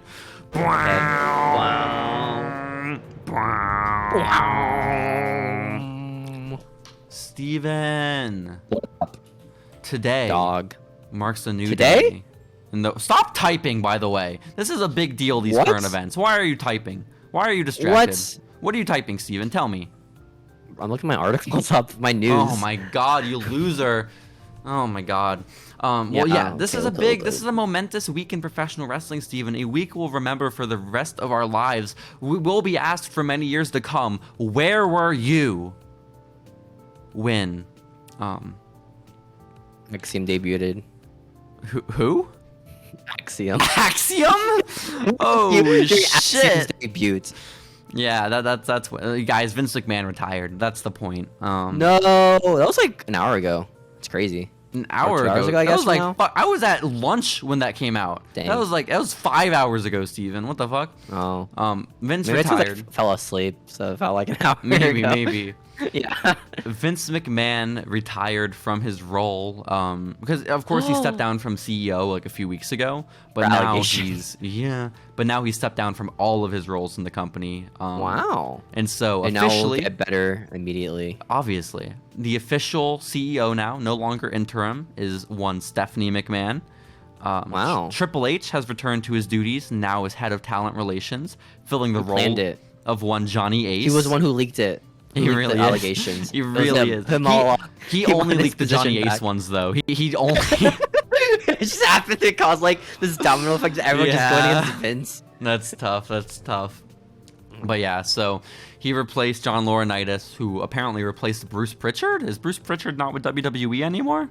I have no. I don't know clue. who that is. No, you don't. That's tough. That's The only tough. rat I know is like Road Dogg That's cool. and the Zombie Princess. You definitely. Are you joking? You know who Bruce Pritchard is?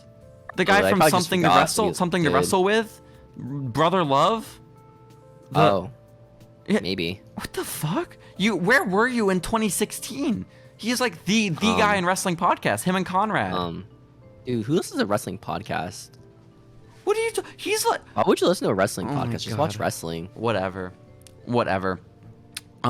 Steven, Vince McMahon is gone. Yeah. Apparently, also, in addition to Vince, so too is one beast incarnate. Brock Lesnar is also gone.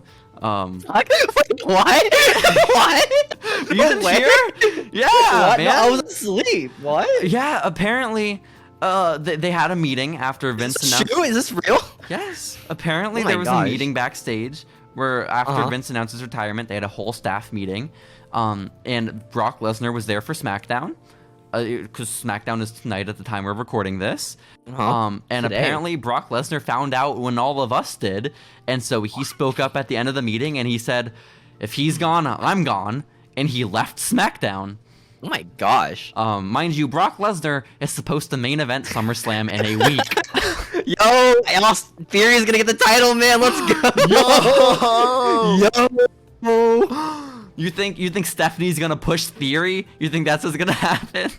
Dude's gimmick now. That Vince is gone. Oh my god, this is so messed up. This is so messed up. Oh my goodness gracious. I liked how back then, every time someone talked about Vince becoming gone from the company, it's when Vince dies. Exactly, yeah. Retire, death. I mean, I was definitely saying that same shit as like a smarky 17-year-old, you know? Oh, no, me too. I'm part of the problem. I mean, I don't think it was a problem. I think we were really valid. It just turned out that Vince was a sexual abuser, you know? I think everyone knew that already. Yeah, no, Just fucking, kinda we've known for ignored it. forever, and there have been articles Yeah. for forever, but it just took a little bit of mainstream publicity. That's fucking crazy, okay? That's But you know, insane. Vince, thank you so much for the past decades of wrestling. You know, I mean, that's yeah, it. I guess, so like, that person, you know, he's like a billionaire. I don't really care. yeah, I'm sure he'll have a fun life, you know, like, I mean, he's chilling now, you know. I hope he enjoys retirement. Yeah, he he's- still hates his dad. I think that's pretty chill. He hates his dad still, you said? Yeah, That's tough. I feel like his father has long passed away, Vince Sr. he still hates him to this day. No. Grinds his teeth. No, that's so sad. When do you think we're gonna get all those Ricochet main event title matches now? I don't know, but I'm fucking prepared for a Ciampa main event run. Okay, that dude's coming off of the show main event, and he's getting fucking booked for the title immediately. Okay. Wow. Triple H is back, baby, and he's not on the main top. event though. He's on Raw with the Miz. Ciampa? Yeah, he's the Miz's bodyguard. That's tough. Isn't that sick? That's a tough spot to come back from. Stuff. He's Dude, in how the many, A-Right position. That's so They always sad.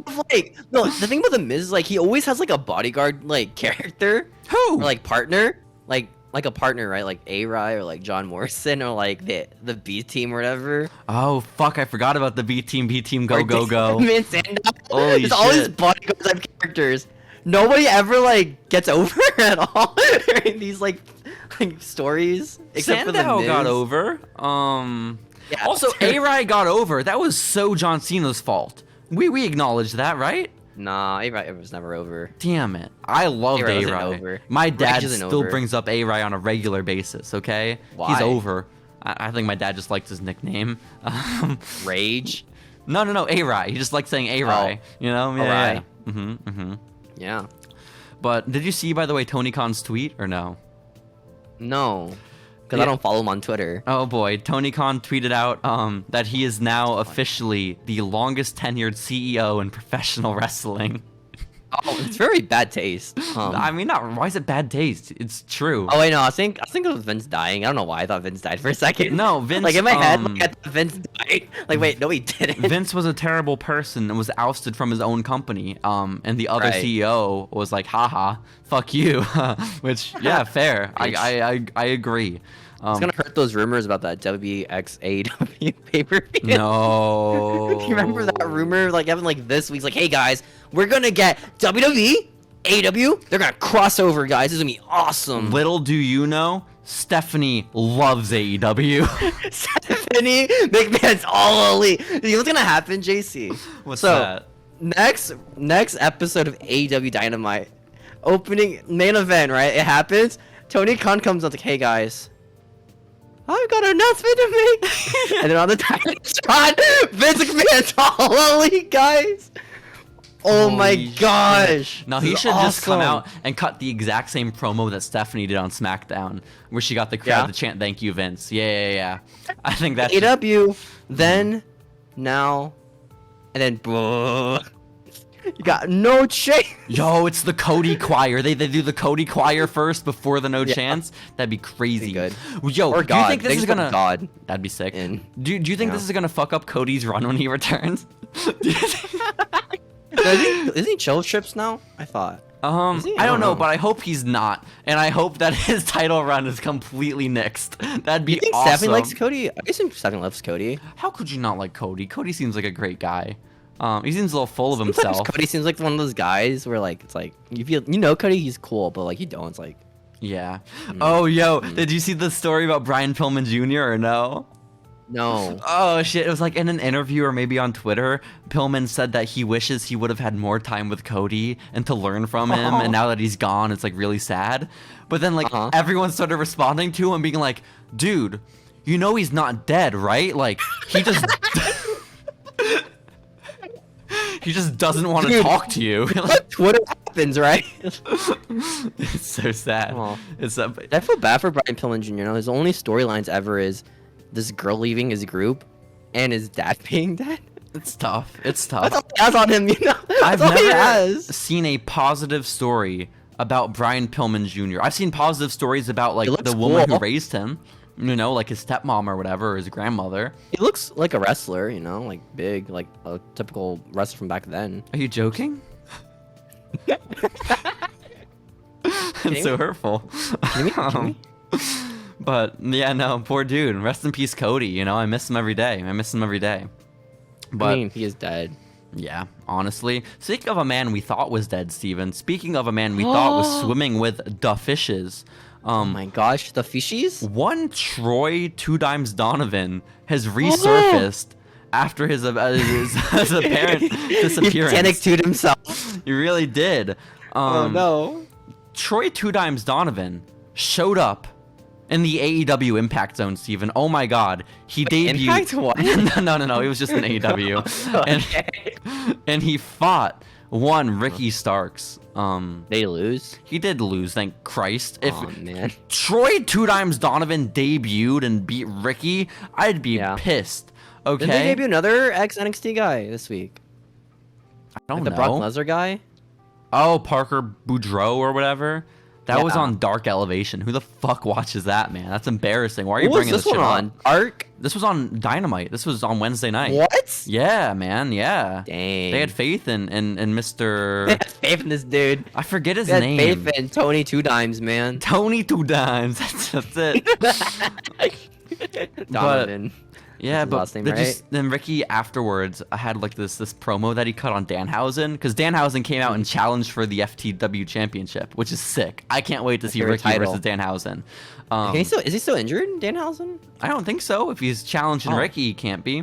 Yo, sick. Good for him. But Ricky just cut this sick ass promo where he like did a Danhausen impression, but like it wasn't cringeworthy. It was like actually funny, which I thought was somehow like just very impressive. You know.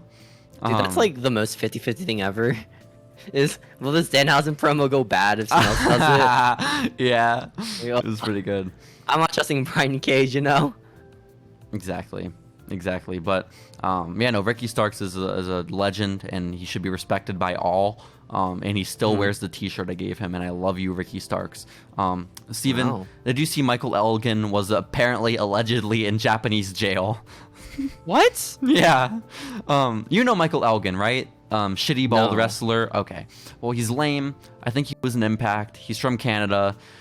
He used to be in New Japan when New Japan was at its peak. He had a really big ladder match with Kenny Omega for the Intercontinental title. Did you not see that match? It was like 5 stars. I don't watch New Japan. What the fuck? Well, yeah, he was big over there, and I always thought, like, Michael Elgin has the most boring matches. He would always be at Wrestle Circus. I would always see him live in Austin, and every time his matches sucked, okay? And so I was never a big Michael Elgin guy. And then it came out that apparently he's not a great guy and has a lot of allegations of sexual abuse and defending sexual, offenders. Oh my. And so he kind of got blackballed from the industry, but New Japan didn't care, so they kept sense. hiring him. Because they live in another country. But then, apparently, he told New Japan that the schedule was too taxing and he didn't want to work for them anymore. So New Japan was like, "Oh yeah, sorry So about you that." got arrested to avoid it. Well, no. He got his release from New Japan, and a couple months later, he started working for DDT. Good for him. Yeah, and then he was just Did over you see there. the one with the weird like spot match with like guns? I think so. Maybe it wasn't even DDT, but I think maybe it was Noah. It might have been Noah. I think Noah might have been the actual promotion you worked for. One of those other promotions. I like watching DDT just on Twitter. Yeah, I don't think it was DDT. It was probably Noah. Aw, but man. he was over there in Noah, and he apparently, allegedly, again, I don't know if any of this is confirmed, but a lot of people have confirmed it. He apparently tried shoplifting protein powder from a convenience store and was caught and was then arrested. Yeah. What a way to go, man. That's like the Emma situation where she got caught shoplifting an iPhone case. I forgot about that! Yo! That's crazy. That was from like a was Walmart. She, like, shoplifting? Or like, was it like a Winona Ryder situation where she just does it? I don't for the know, sake of man. doing it? But that is crazy. I totally forgot about Emma being a criminal. That's awesome. Criminal charges. How did you get hired? I like how they fired her immediately and then realized, wait, no, she stole an iPhone case. Never mind, fired guys. her? They terminated her contract? Yeah. Dude, what the fuck? It's crazy. Because she had a criminal record. It's crazy that she was able to stay in America. Isn't she like Australian? Mm-hmm. That's sick. Good for her. Good for her. I don't think Michael Elgin's allowed back in Japan. Aw, poor guy. Yeah. So Is he stuck there? Or is he back? I think he was let back over. I think. Oh, I see. Okay. But again, I really honestly don't know. But fuck Michael Elgin. Yeah, I feel that way. So, also, Steven, I hate to say this about your girl, but screw Cora Jade. Did you see what she did to Roxy? Okay, she took one half of, because when she turned on Roxy, she was still one half of the NXT Women's Tag Team Champions. Okay, Right. and now she threw her half of the championship in the title, and not in the title. That doesn't make sense. In the garbage. Oh my gosh. Yeah. Callback to every wrestler who's done that. That's crazy. Call back to, was it Medusa? Every wrestler who's done that. Was it Alundra Blaze, I think? It was Yes? Medusa. Yeah. Medusa, RVD, Jack Swagger. Yo, Jack Swagger? That's crazy. Was it Jack Swagger did that with the EC title, or is that ECW title, or is that someone else? I don't fucking have any clue. I'm gonna be honest. But I don't know either. Cora did it. But apparently on WWE's website, Roxy is still listed as champion, but what's-her-face is Cora Jade is not. So I don't know what's going on there. They should have done it like the cool AEW way, where they would have referenced the Sasha Banks walkout by having Cora Jade just come up to the office like, yo, have this guy who doesn't work in this company anymore, I think. Is Jean Laurinaitis from the company? I think right now it's pretty similar to what Vince was doing like a week or two ago, where like he stepped down officially from his position, but I don't know if he's like technically terminated yet, if that makes sense. Yeah. But I don't know, man. I don't know. Speaking of women's wrestling, we turn our attention over to SmackDown. That happened tonight, Steven. We officially Are you ready? got the newest member Ready for a good time of the Maximum Male Models, okay? Well, that's kind of hype, dude. Who is it? Joining Marseille and Mansoir is none other than Maxine. Katrina is back in. No, it's not her. Her name is Maxine, but a different Maxine. I would have loved if Katrina were in the Maximum Male Models. Oh my god. Like what? Yo, are they gonna keep calling it the Maximum Male Models with a girl there? Cause that's crazy shit. It can't be the Triple M anymore. Cause like there's a woman now. That's awesome. But basically, maybe it's Max. It's Maxine Dupri. It is the sister of Eli Drake, which like I didn't. sister? No, I didn't realize. It's some girl from NXT, some model. But like new NXT? Yeah, NXT 2.0. So I don't know who the fuck she is. But you know what's crazy is they had like a 20 women battle royale match. Yo, I didn't know they had 20 women in NXT. Yeah, that's I'm gonna be honest. Crazy. That's kind of crazy. Yeah. But with Maxine Dupri, everyone was rumoring that it was gonna be Ginny coming over from NXT UK because she's Walter's girlfriend, right? Or fiance, maybe. Makes sense. Yeah. And she's also, her like gimmick in NXT UK is that she's like a model, you know? So it like it kind of works. But then I didn't realize that the person debuting was supposed to be Eli Drake's sister, because I don't think that would work. I don't think we could get by with that, man. What happened? What do you mean what happened? Ginny is an Indian woman. Eli Drake is a very white man. It'd be a little tough, you know? It'd be a Jason Jordan situation. Like Jason Jordan got adopted, dude. Exactly. Or like, no, I had sex with some other person once. Like maybe they have the same dad. Ginny and Eli Drake, maybe. Or mom, you know, I don't judge. Or that. Yeah. So yeah, Maxine Dupri is just some NXT girl, and hopefully she's good. I don't know. She looks like a model, so that works. Does she fit in? Because like I thought the point was like there was like the weird 4chan Reddit. People. She seems a lot cooler than Mansoor and You know the 4chan anime watchers. Yeah, she seems a little bit cooler, unfortunately. Oh man, it's tough. By the way, they really fucked up LA Knight, didn't they? Because I feel like he had a lot of momentum in NXT, didn't he? Like, I mean, he's like in his 40s, right? Like, oh shit, never mind. Get him on that main roster, man. Get him on commentary ASAP. Honestly, I feel like it's pretty. Like, he's not gonna be like a main eventer, you know? Like, just have him be a manager, dude. Yeah, like, makes sense.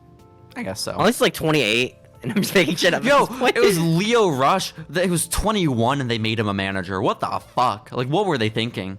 Like, he's like crazy tiny. shit. I think that's why he's just tiny. And also, he killed it as a manager. Lashley. Honestly, his mic skills kind of better than like most of the roster. Yo, I love Leo. I hate that there's so much drama wherever he goes. Well, he's just a dick, isn't he? Apparently. But like, he is so talented. I love Leo Rush so much. So rest in peace, Leo. Goodbye, Leo Rush. Yeah, it's sad. It's sad. On to his 20th retirement. Steven, this is the biggest news this week, okay? This trumps even the biggest one after Vince McMahon dying? Even bigger news. When I said this is going to be a night that we remember, and then years from now, it is a night. It's for this moment, okay? Yeah. Because, Steven, do you know what took place this week in San Diego, California? Comic-Con. Comic-Con 2022. Yo, I didn't know about it until like the day it happened, I'm going to be honest. Which means the announcement of all new WWE Mattel action figures, okay? What? I thought that was ToyCon in New York. They do Ringside Fest, and they have a lot like there, right? But Comic-Con's always the biggest, and they have 300 plus photos of figures that were just announced, okay? Wow. I went through all of them. Ones? The reason I was so late for this podcast is I went through all the action figures. Each one? Yes. Each and all those figures? All those figgies? And so, my big observations. Awesome. Cody has a bunch of figures coming out.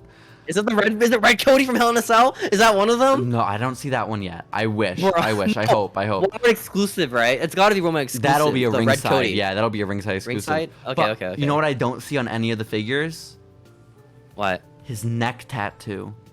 Which I'm thinking, listen, they're probably going to add it somehow. But AEW and Jazzwares designed their figures with Cody being their #1 star, so they needed to make sure that there was a visible neck on their action figures. Mattel did not do that. So on Mattel figures, the head plops right onto the shoulder, okay? Yo, that's sick. And so I don't know how they're gonna fit the neck tattoo on. I don't know how they're gonna do it. But like, it's not gonna be visible. It's gonna be covered up by his fucking head sculpt. You know? Wait, is that how they work? They don't have necks? Not really. Like there's like a little bit of a neck, but not enough to see a full neck tattoo. They're gonna have to like put it on his tricep or some shit. You know? Like that's what they're. A splotch of paint, just red paint. I guess so. On the neck. But I don't know what they're gonna do, and I'm very curious. I will keep the ninjas and ninjettes updated. But what did they announce? They announced something else cool. Okay. Steven, there was one figure, it was on like the poster board of like, here are the big figures, right? And there were only 5 figures. Cody was one of them. Yeah. Right next to Cody, I stared at him for a good 5 minutes before I realized what the fuck I was looking at. What am I looking at, man? I just don't know. It is a 20-something AJ Styles from his WCW run. No beard. Yeah, it's airplane Styles. It is a babyface AJ Styles in maroon trunks. I know. Clap for joy, Steven. I know. I was going on a fly. I know. It was just so good. But how did the rights to that? Oh, I guess it's WCW. Because exactly. I was like, did they do a TNA figure? And then did they buy TNA? I googled AJ Styles WCW because I think he only had like one televised match, and yep, I mean, it's that attire, it's just maroon trunks. AJ Styles, that's awesome, dude. Yo, it's awesome. Like I love that shit. Whoever's idea that is awesome. That guy got like promotion probably from work. I hope so. Idea. I hope so. That's like the Mark one, right? The one that's gonna get really rare. Maybe. Will it?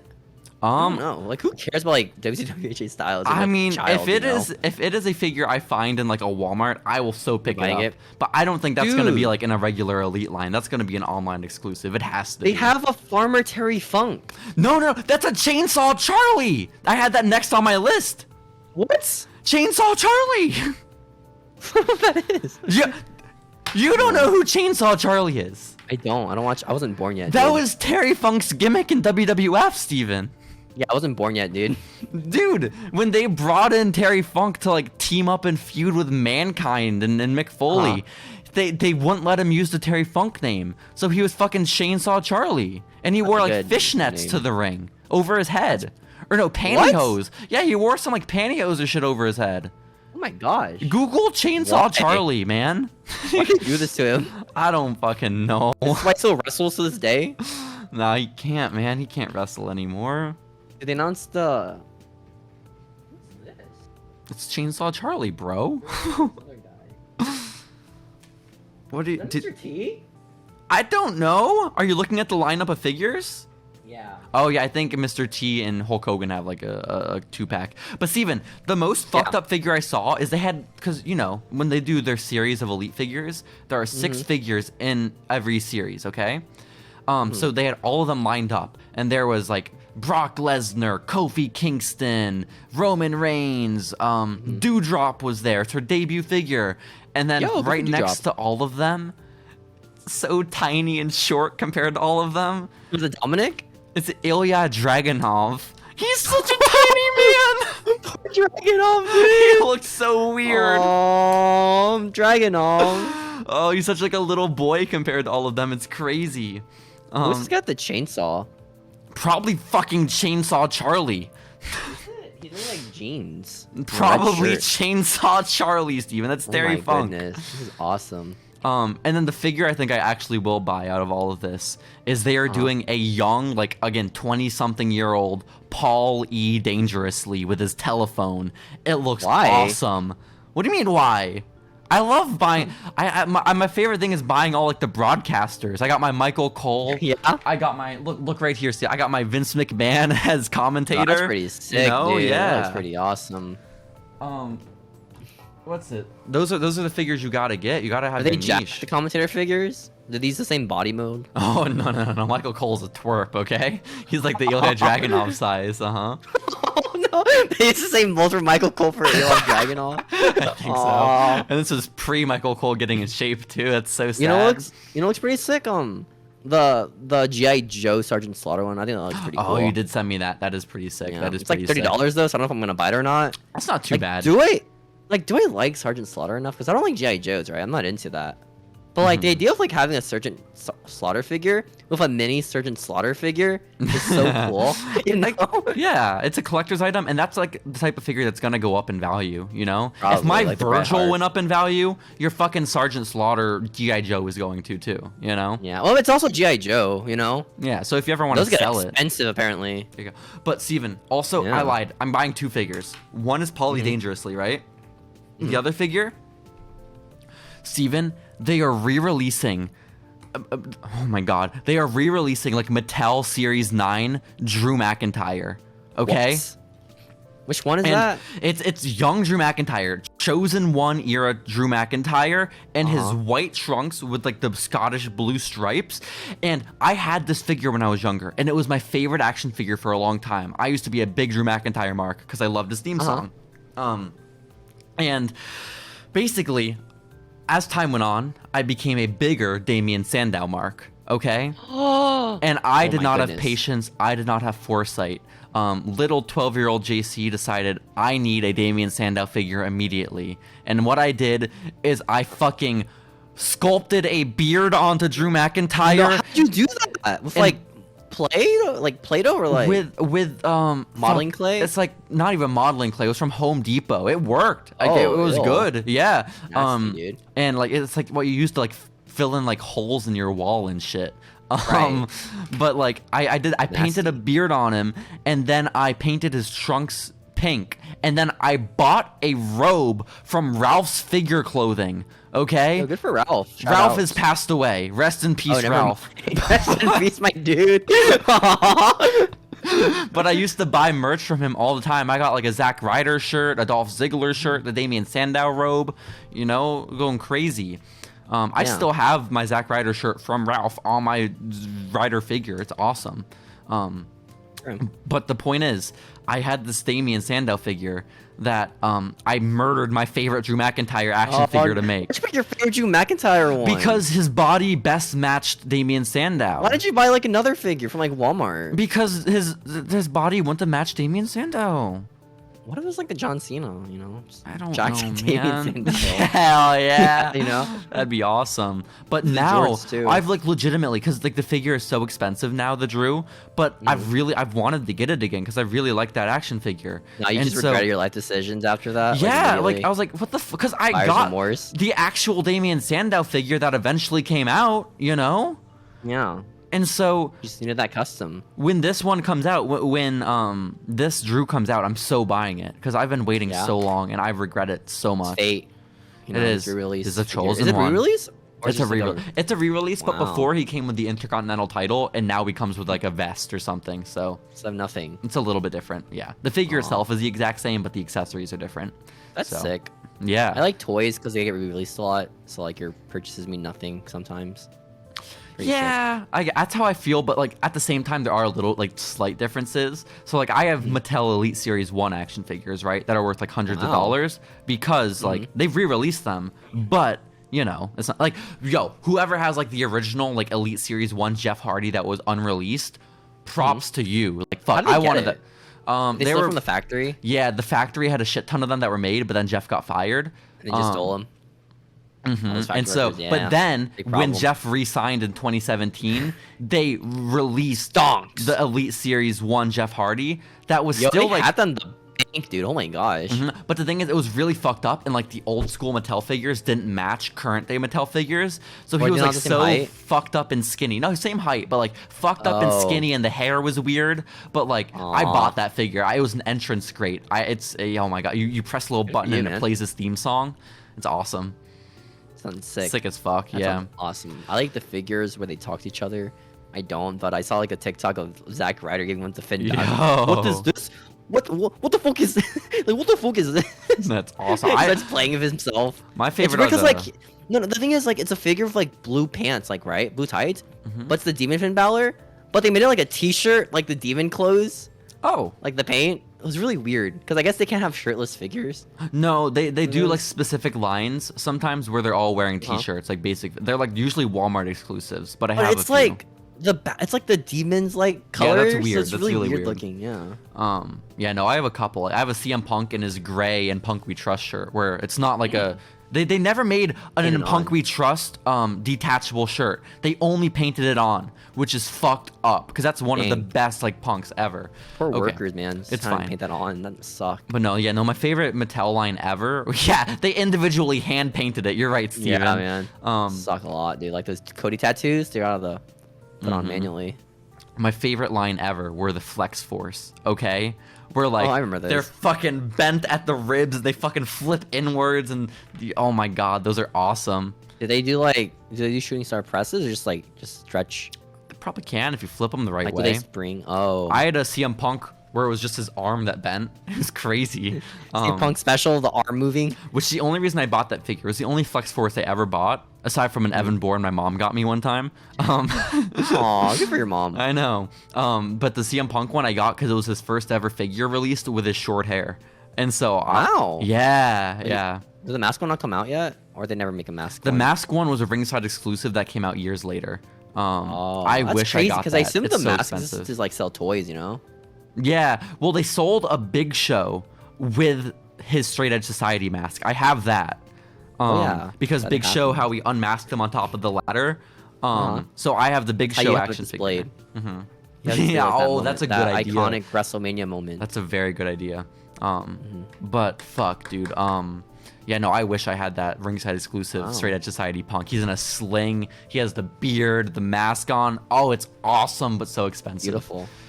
I thought it was ringside exclusive. I couldn't get it because I don't have a credit card at the time. Damn it. That's so sad. That is so sad. Yeah, they're news. Well, that's all the toy news. Oh my goodness. Yeah. That's time for the real news, baby. The real news, baby. Ric Flair's final match was officially announced. Oh. It is going to be a tag team match. Wrestler. Oh, that's kind of boring. Ric Flair is teaming up with Andrade El Idolo. Oh, that makes sense, right? That makes sense. Uh-huh. Yeah. And they are facing the duo of... Steven, can you guess? LAX. No, man. Aw. One of them just went under surgery, so probably not them. Aw. They are going to be fighting the team of Jay Lethal and Jeff Jarrett. We worked. We were worked, Steven. We were so worked by Ric Flair saying on his podcast that Jay Lethal is heat because he wasn't on the show, and now Jay Lethal's in the fucking main event with Jeff Double J Jarrett. Okay? Makes sense. It makes sense. Jeff Jarrett's been booked a lot this year, huh? He really has against Effie. Crazy. He's back in WWE. He's going crazy, man. Good for him. But I didn't get him. the Fly, you're still Fly. chasing the Fly. Still chasing him. Steven, I'm what the bug fuck? bites on my legs all day now. It sucks. No, the Fly. Why is the Fly biting you? That's mosquito. I'm sorry. No. I just get them confused because they both do the same thing of flying. You know. No, that's a really great point. That's a really great point. Yeah. So do airplanes. You know that, right? You mean like airplanes in the night sky? So true. You're so profound. Oh my goodness. Great But song. the Ric Flair show, Steven, honestly has a lot of really cool matches on the show. Like It's called the Ric Flair show. yeah, it's like the Ric Flair retirement show. Yeah. Yo, And let it's me like, get a Boogeyman figure. Oh, they have 2 Boogeyman figures. Yeah. Why is there a blue one? 40. I don't know, man. Oh, that's a Farouk figure. What? That's the weird Farouk. No, does he have the helmet on? Yeah. How'd I miss it in my 300 plus photos?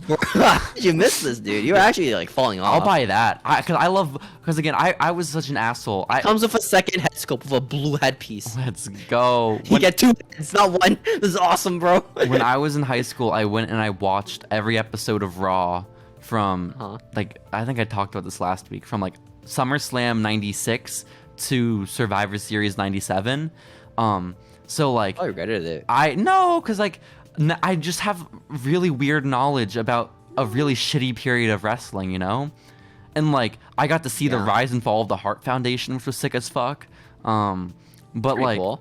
but yeah, like, but Farouk, Gladiator Farouk, and Ahmed Johnson are 2 of my favorite people from that period of time. Okay, I'm waiting for the day, Farouk.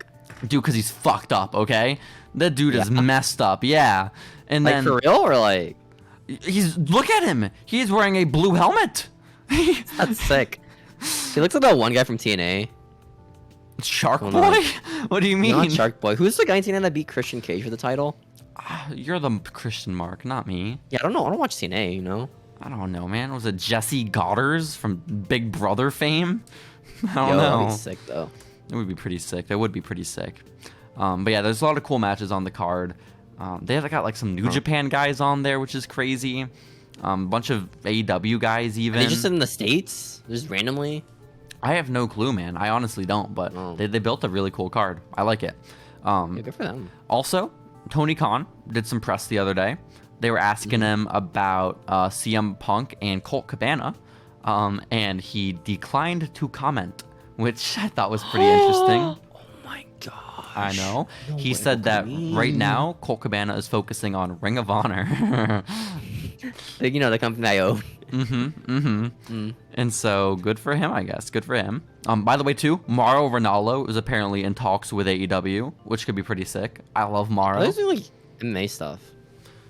Yeah, but he was doing MMA stuff when he did NXT, so I think he's fine. Oh, okay. Yeah. That's cool.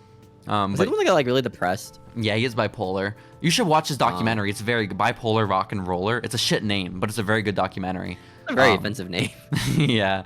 But no, it's a very good depiction of sort of like what the experience of bipolar is like. And like, yeah, it's a very good movie. Fuck. It makes a good movie. You destroys your perception Finding of Morrow Nemo. though. That's also a good movie. You're right, Does Steven. it expose him? It doesn't expose him, but like you're like, holy shit, like that's him. Like you like Yikes.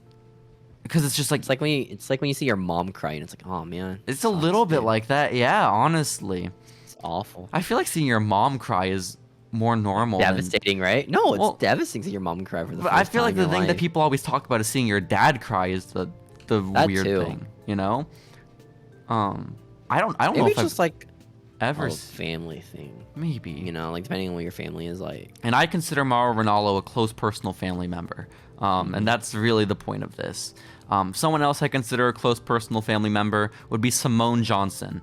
Steven, The Rock was on like Jimmy Kimmel or some shit the other day, and they were asking him questions about his daughter. And his daughter's name is Ava Rain. Okay, that's her. Because yeah, fuck calling her Ava Johnson. That'd be stupid, right? Not marketable enough. Did you see what her nickname is though? The Rockette? That'd be awesome. No. She's not the Rockette, unfortunately. Dang it. She is Man.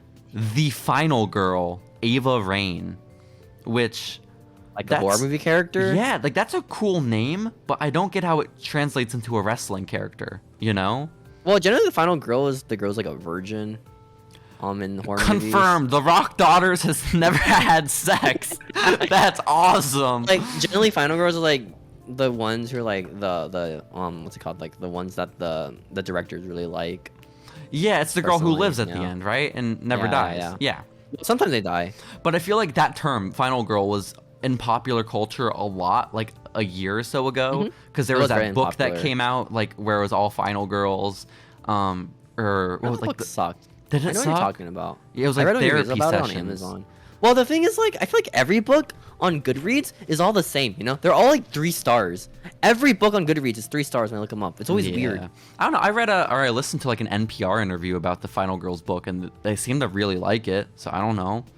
NPR. Yeah, good for NPR is right. Heck yeah, NPR. And then like churches and stuff had like a bunch of like Final Girls themed music and stuff. They're not like the Because all the ones horror dictating slashers, popular like, culture, but- reboots. You know, like Yeah. all like the slasher movies coming back, like Scream and stuff like that. But again, I think it's a really cool idea and it sounds cool, like the Final Girl. But how does it work? Well, in generally, wrestling? final girls can either be like badass women chicks, right? Or just Mm-hmm. people who just scream and run away. I'm guessing she's not gonna be the latter. What would be Yeah. cool? Maybe she's like dresses up like Sue Young. This is like blood pouring from her face the entire Oh, time. yeah? I mean, Or, yeah. like Ripley from like what is that one movie? Alien. Sure. You ever seen Alien? Nope. You ever seen Alien? Oh. Nope. But yeah, just like have her face good, like man. covered like with like a hand streak of blood or something. That'd be crazy. A knife. She comes off a knife every inch. She comes out It's a with a real knife. shoot stab wound in her chest. Every match. Ugh. That's awesome. And she takes it out Awesome, and bro. uses it on her opponents. That'd be sick as fuck, That's pretty dude. sick. That's a good finisher right there. Good gimmick, yeah. Who's she signed with? NXT? What do you mean? Oh. Okay. Yeah, she's in the PC. Makes sense. She got injured like a month into her training, so like it's been pretty Aw. slow. Yeah. You excited for her to like get really pushed heavily in the main roster? Hell yeah, man. I don't know. She's Yeah, The Rock's me too. kid, so I'm sure she's good, right? I hope she is. I Like don't know. the Rock minimum. wasn't known for his wrestling, you know. I guess. No, that's a good point. That's a good point. I don't know, man. His sharpshooter was pretty good. Yeah. It's pretty The sick Rock looking. shooter? Mm-hmm. You know his final match in WWE, like before like the John Cena one, was against Jeff Hardy. The Rock? Yeah. That's crazy. Good Isn't for that him. crazy? Good for him.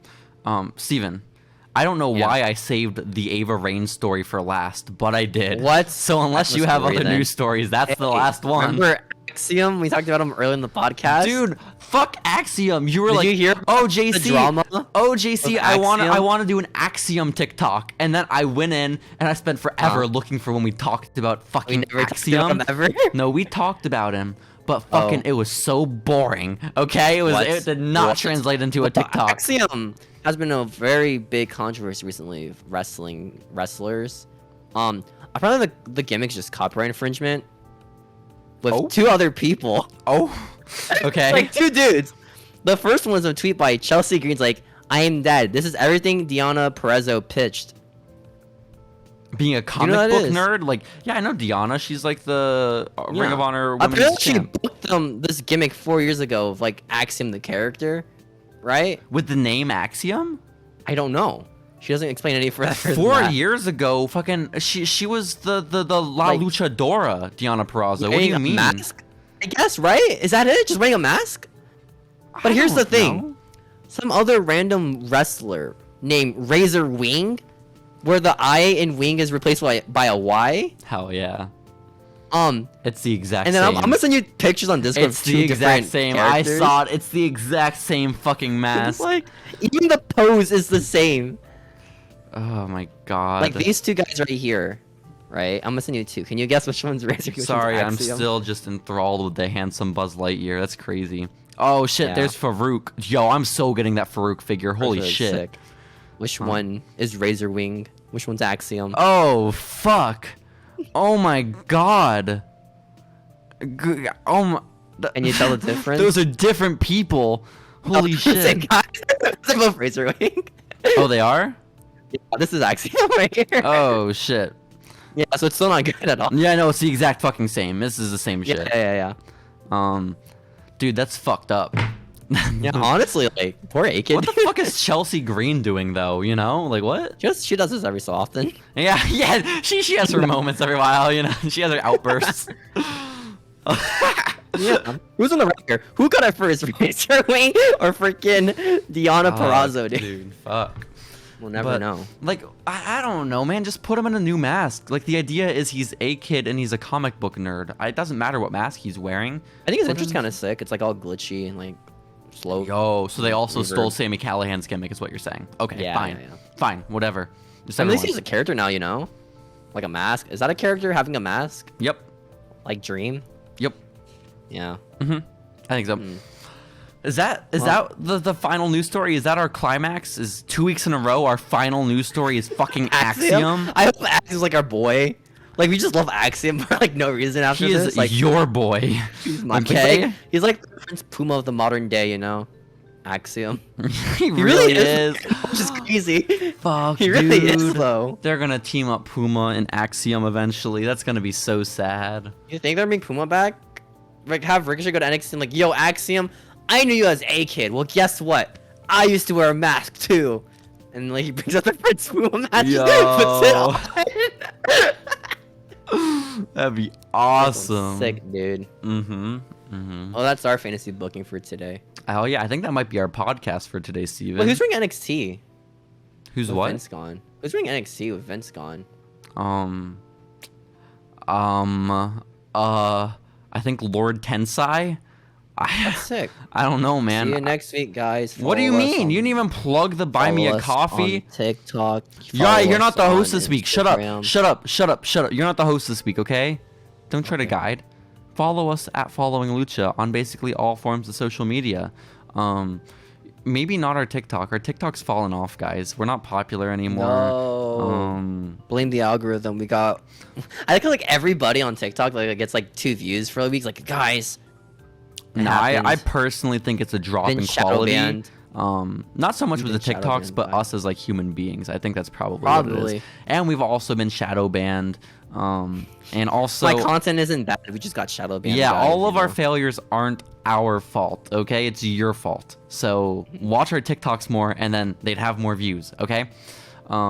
Exactly. And then we have our Buy Me a Coffee. If you want to donate to the show, you can do that. You can write a note and we'll read it. We can, or if you want to leave a review or a rating, that's free, and we'll also read that. But otherwise, Steven, I think we're all good to ride off into the sunset. I think we covered the world of wrestling. I think we got to the bottom of a lot of it.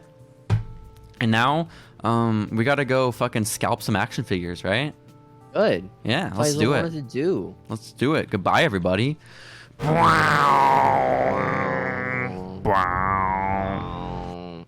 Give us money. Give us money right now. If you're listening to this podcast, we expect at least a few dollars a week. We have some goals. We want to buy a Miz t-shirt that says, we want to get to a point where financially, as soon as something with the keyword Brie Bella pops up on eBay, you can buy it immediately.